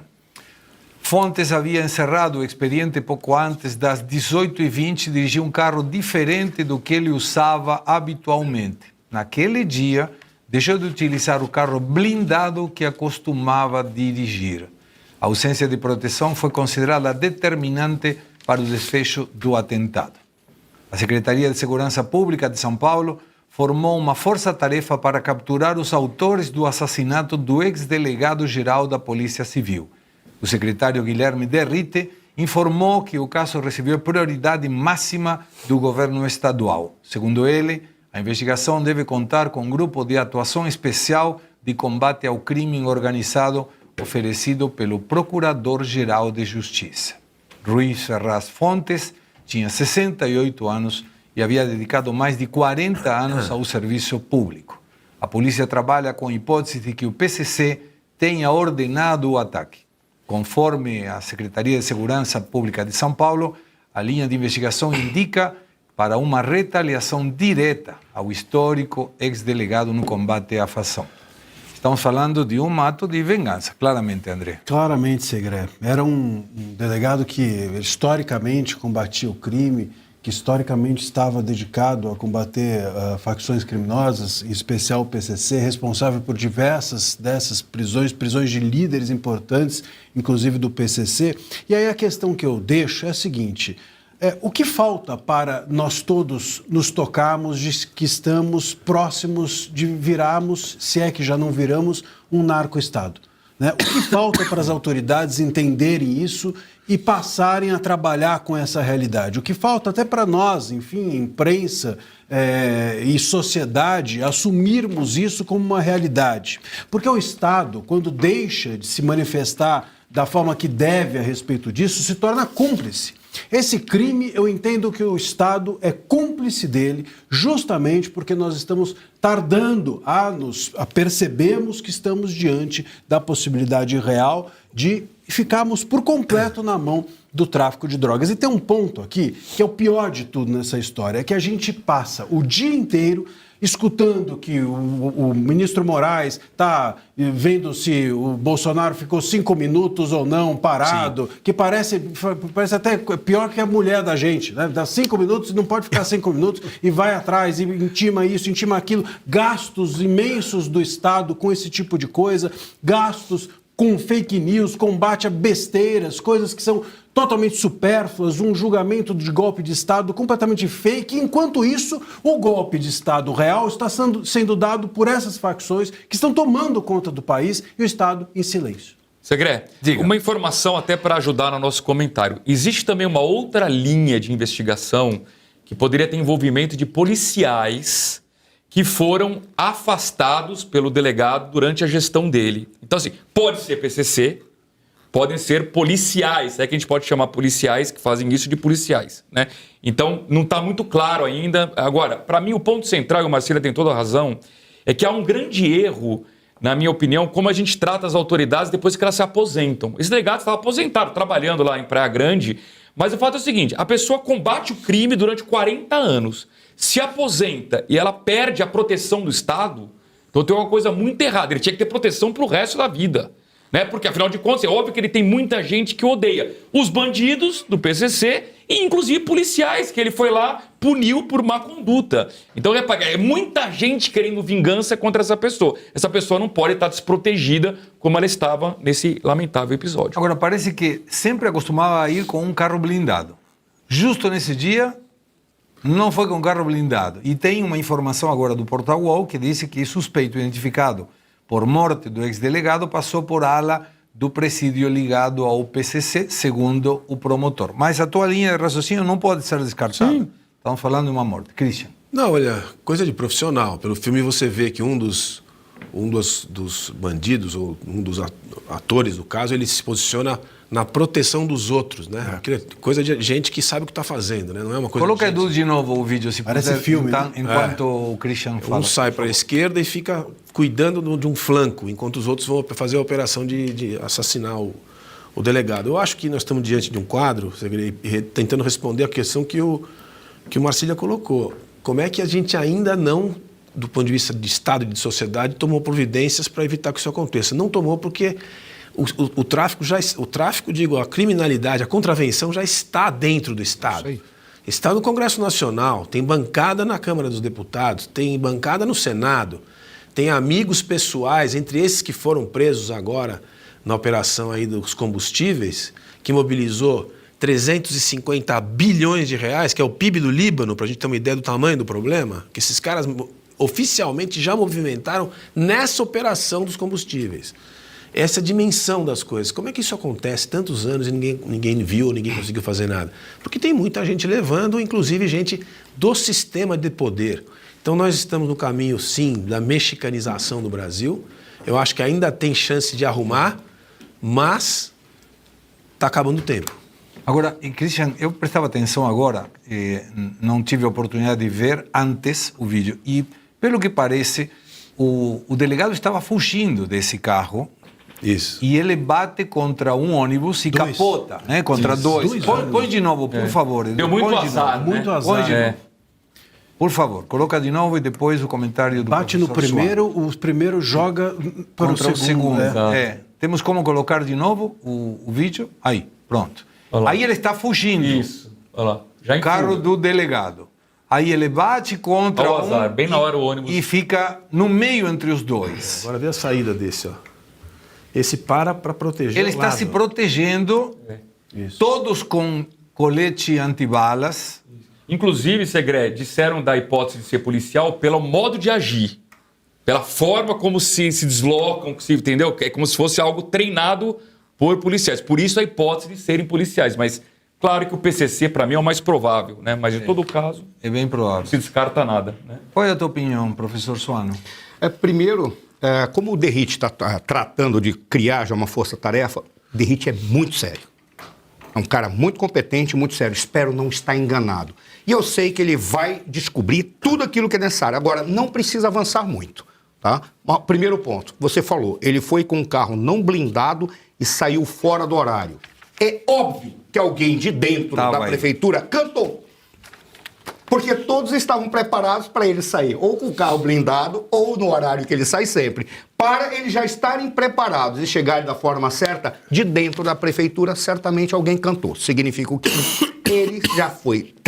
Existe um grupo muito amplo que certamente envolve o crime organizado e envolve policiais corruptos que fazem parte do crime organizado. O crime organizado só consegue proliferar se ele tiver empresas de fachadas, se tiver a atuação criminosa em si no negócio deles e tiver gente dentro do Estado ou do governo, dentro da administração pública. Senão o crime organizado ele não avança. Então, para mim, já é muito claro. Certamente tem policiais e não preciso nem ser os policiais que ali estavam. Porque durante um certo tempo vazou para a imprensa ou vazou em notícias que policiais e militares eles eram contratados pelo narcotráfico e pelo crime organizado genérico, além do narcotráfico, para dar treinamento e pagavam muito bem. Pagavam maravilhosamente bem para eles terem esse treinamento. Então significa o quê? Como o Christian falou, já tomou conta. Eu concordo plenamente contigo. Já advogados nem se fala. A gente pode dizer, não só advogados, vamos colocar juristas porque eles ficam abertos para concursos públicos. Ministros, pelo amor de Deus, juízes, desembargadores, pelo amor de Deus, não estou falando de vocês, estou falando da hipótese. Hipoteticamente. Para de ser vacilão. Não, isso aí isso é orientação de advogado. Fala assunto. Isso é orientação de advogado. Não falei nada de um deles. Mas continuando. Aliás, o Suano está hoje muito elegante. Está muito elegante. Hoje haverá foto. Ele vai tirar deixar foto. para a posteridade. É isso. Até ele escovei os dentes. Veja, não é tomar banho. Veja bem. Mas só para encerrar esse ponto. Então já está confirmado. Já está confirmado, para mim, da minha perspectiva, que sim, tem policiais, não precisa você investigar muito por causa do que tem ali. Se não for executando, foi no treinamento, porque os caras estão muito bem treinados. A operação ali é exemplar, cara. Aquilo é exemplar. Aquilo é um procedimento de combate quase perfeito. Não diria perfeito, por quê? Porque certamente deixou rastros. Mas, primeiro, tem policiais, seja para treinamento, seja para execução. Tem gente dentro da prefeitura que cantou. Ele acabou de sair. Senão, eles não teriam conseguido fazer de uma forma tão eficaz. Logo, tem gente dentro da prefeitura. Ou até que fizeram ele sair com outro carro, de repente. Vai saber. Tem muita coisa para pesquisar. Mas de repente, isso aí vai ter que ser identificado, vai ser investigado. Mas quando você joga todos os elementos, e o DERIT vai chegar à conclusão muito rapidamente, porque o DERIT a gente pode ter. As pessoas podem questionar, criticar, o que quer que seja, mas ele é bom. E ele vai chegar à identificação. Infelizmente, é a consequência que nós vivemos de o crime organizado ter tomado conta de parte da sociedade brasileira, parte do território brasileiro. 26% do território brasileiro já está sob controle do crime organizado e do narcotráfico. Isso é quase o que aconteceu com as Farc na Colômbia, que chegou a pouco mais de 30%. A diferença é que aqui não é contíguo. E, além disso, quando você para ver, qual é a solução que se tem? Nós temos que reconstruir o Brasil, em especial no aspecto de segurança, e retomar o aparelho administrativo do Estado. Mas não é à toa que Estados Unidos cataloga grupos narcotraficantes como terroristas, o que dá algumas prerrogativas que, em breve, já estamos vendo na Venezuela. E será que não vai vir aqui? Nós aqui nos recusamos, né? Então. Nosso governo Lula recusou-se a classificar inteligentemente, eles recusaram. Os americanos já sabem. Eles só vieram confirmar a recusa do Brasil. Olha que maluquice, os 2 carros utilizados pelos bandidos foram roubados em São Paulo e desceram a serra para fazer o crime. E o carro que ele estava fugindo não parecia um carro nem de rápida velocidade. Um carro... Bom, tem muita coisa para ser investigada. Só uma coisa, quer ver uma coisa? Se os carros foram roubados aqui em São Paulo e desceram, a pergunta que se faz é como é que eles passam pelas barreiras policiais e ninguém teve o alerta de que os carros foram roubados e foram roubados com tais placas? Essa é uma pergunta que já tem que ser resolvida. Então eu já faria a investigação na linha da descida de São Paulo para o litoral. Tem muita coisa que precisa ser avaliada e certamente não vão passar batido. O DERIT vai não tem pegar. coisa mais grave para a secretária de Segurança que um polícia morto. Né? Um ponto que eu... Agora tem essas câmeras que reconhecem até a face das pessoas, etc. Está todo mundo falando disso. Como é que você não reconhece uma placa de um carro roubado? Pois é. Como é que esses carros transitam? Realmente descem sobre a serra e ninguém Teoricamente, se você não paga o IPVA, também é pego. Então, como é que... Não paga o IPVA que você vai ver o que é crime. Falando dos Estados Unidos, o secretário dos Estados Americanos dos Estados Unidos, Marco Rubio, disse que o país responderá provavelmente na próxima semana à condenação de Jair Bolsonaro no STF. Em entrevista ao canal norte-americano Fox News, Rubio afirmou que o Estado de Direito está se desintegrando após a decisão da primeira turma da Corte e reforçou que Alexandre de Moraes tentou realizar reivindicações extraterritoriais contra cidadãos americanos ou contra alguém que postasse online dentro dos Estados Unidos. A ONU afirmou ontem que considera preocupante o fato de que os vistos da delegação brasileira que irá a Nova York para a Assembleia Geral ainda não terem sido plenamente concedidos. Não é casual. O porta-voz do secretário-geral da ONU, Stefan Dujarric, disse, abre aspas, obviamente é preocupante, esperamos que os vistos sejam entregues como enfatizamos no caso da delegação palestina, fecha aspas. Também reforçou que o governo de Donald Trump tem obrigações a cumprir como país sede nas Nações Unidas em Nova York. Christian, teu comentário sobre esse assunto. O professor só não te distraiu. Me distraiu, é verdade. Então levanta a mão. Ninguém perguntou para Christian. Professor Suano, pare de distrair aí o aluno Christian. Ele também está distraído. Também está distraído. A ver, qual é a tua comentário? Eu não distraí, eu mostrei para ele que estava a pauta. Tá. Então comenta, vai. Comenta. Eu não, vai. Então até porque tem a ver com o que eu falei do giro, né? Manda aí. Que era exatamente, enfim, a forma como os Estados Unidos estavam se portando, classificando o STF e os ministros em relação a esse julgamento e claramente entenderam como um julgamento político. E agora outras sanções virão. Essas sanções, a gente já está aqui, enfim, podemos fazer até um bolão de qual vai ser o próximo ministro a ser sancionado. Sim. É claro que isso demora. Ou os próximos. Sim. Vale também dizer que, como algumas pessoas podem pensar, vai acontecer de uma hora para outra, tudo ao vivo, e não é assim que funciona. É uma lei. Toda lei tem a sua burocracia, mas sem dúvida alguma, outros ministros receberão a Magnitsky. E acontecerá rápido, porque esses avisos do Rubio, esses avisos do Estado americano sempre precedem a Magnitsky. Eles sempre dão um sinal amarelo e depois vem a sanção. Então vamos aguardar. Com absoluta certeza, o núcleo duro, vamos dizer assim, do STF receberá essas sanções. Esse núcleo duro é composto de quem? Gilmar é composto... Bom, Barroso já está na lista, né? O Dino, enfim, aquela turma, a primeira turminha ali, sobretudo... Estendida, a primeira turma estendida. A primeira turma estendida parece que vai ser a cereja do bolo da Magnitsky próxima. Arthur pode falar, Christian e o professor Solon estão de castigo nessa pauta. O Segre, importante é o seguinte, a notícia aqui, o Marco Rubio já alertou que semana que vem vai vir sanção dos Estados Unidos. Beleza.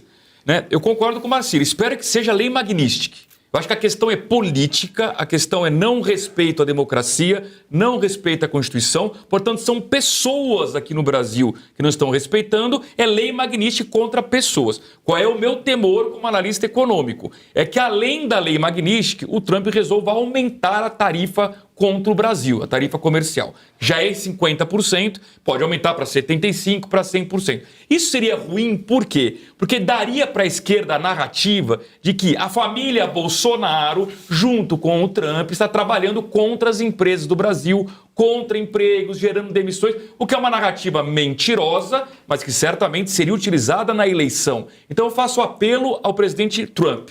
A gente combate essa questão política, essa questão, esse ataque à democracia, ataque à Constituição do Brasil com lei Magnitsky contra CPFs, contra pessoas e não tarifa comercial contra o Brasil. Só um pequeno adendo a isso, que reforça o alerta do Arthur.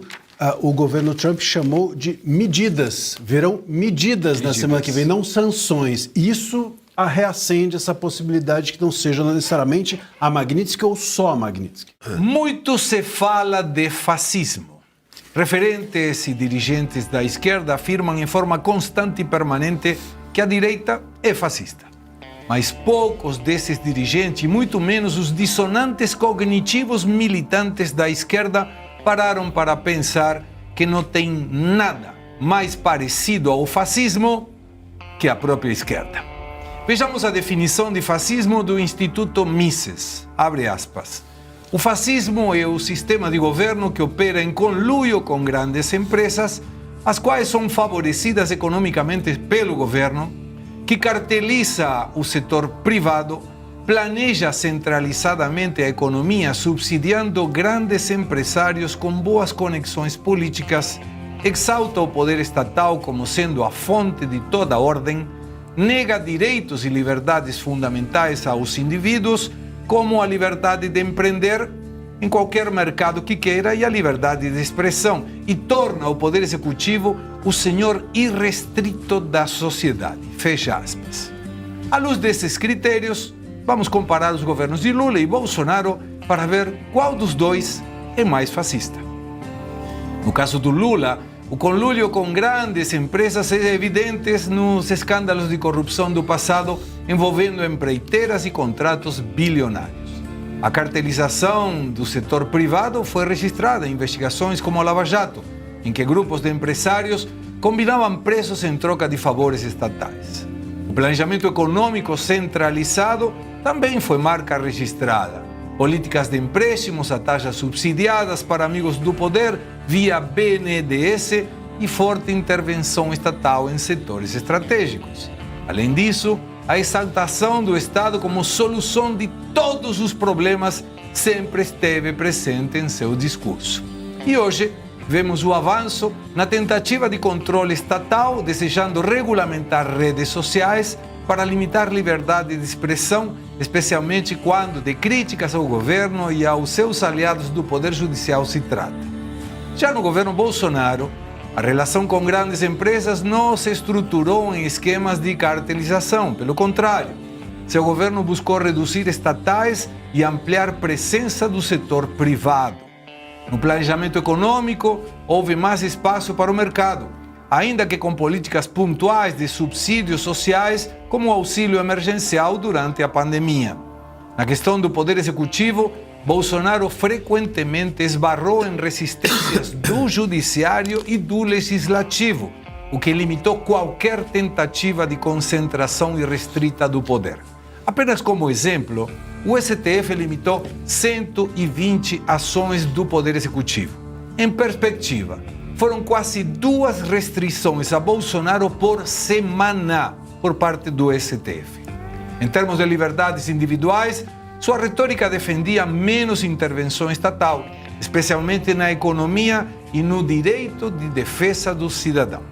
Ninguém foi perseguido e nenhuma rede social foi banida, muito menos considerando bloqueios de ativos ou bens, passaportes de brasileiros apreendidos por parte da justiça. Assim, se compararmos os dois governos com a definição de fascismo segundo o Instituto Mises, Lula se aproxima mais desse modelo. Estado centralizador, subsídios seletivos, conluio com grandes empresas, limitações de liberdades e fortalecimento do executivo em cooperação com o judiciário. Portanto, se o fascismo é o casamento entre o poder estatal e interesses privados com concentração de autoridade, a história recente mostra que o governo Lula preenche mais requisitos dessa definição do que o governo Bolsonaro. Prezados referentes da esquerda brasileira, seria recomendável estudar mais, falar menos, e quando desejem acusar alguém de fascista, a recomendação seria procurar um bom espelho e falar para vocês mesmos. Está chegando a hora em que a população com menos recursos econômicos e intelectuais acorde para a realidade e vejam com clareza que a esquerda não passa de uma narrativa com pitadas de fraude eleitoral. Falei. Segre, esse teu editorial é uma obra de arte, tá? Eu gosto dos teus editoriais, mas esse, como poucas vezes você conseguiu fazer uma síntese da realidade que está acontecendo, não apenas no mundo, mas em especial no Brasil. Você pode entender o fascismo de várias formas. Você pode entender pela origem, você pode entender pela doutrina, você pode entender pela filosofia política, mas pode entender também pelas características. Você foi exatamente nas características para fazer uma comparação entre dois governos. As características que são apresentadas pelo fascismo estão totalmente configurada, em especial, no fato de os fascistas, a gente não pode esquecer na sua origem, que eles são socialistas.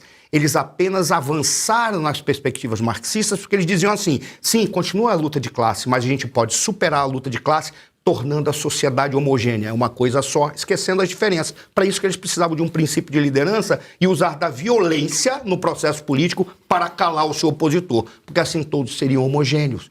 Isso não é nada mais de esquerda e nada mais desse governo, eu ia falar de um partido, do que o que nós estamos vendo agora, em especial no Brasil.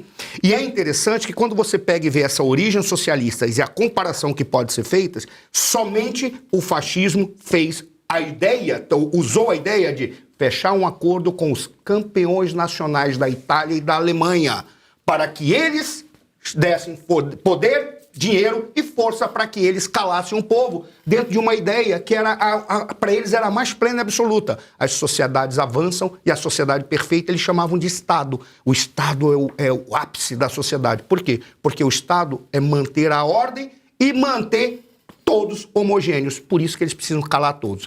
Parabéns pelo teu editorial.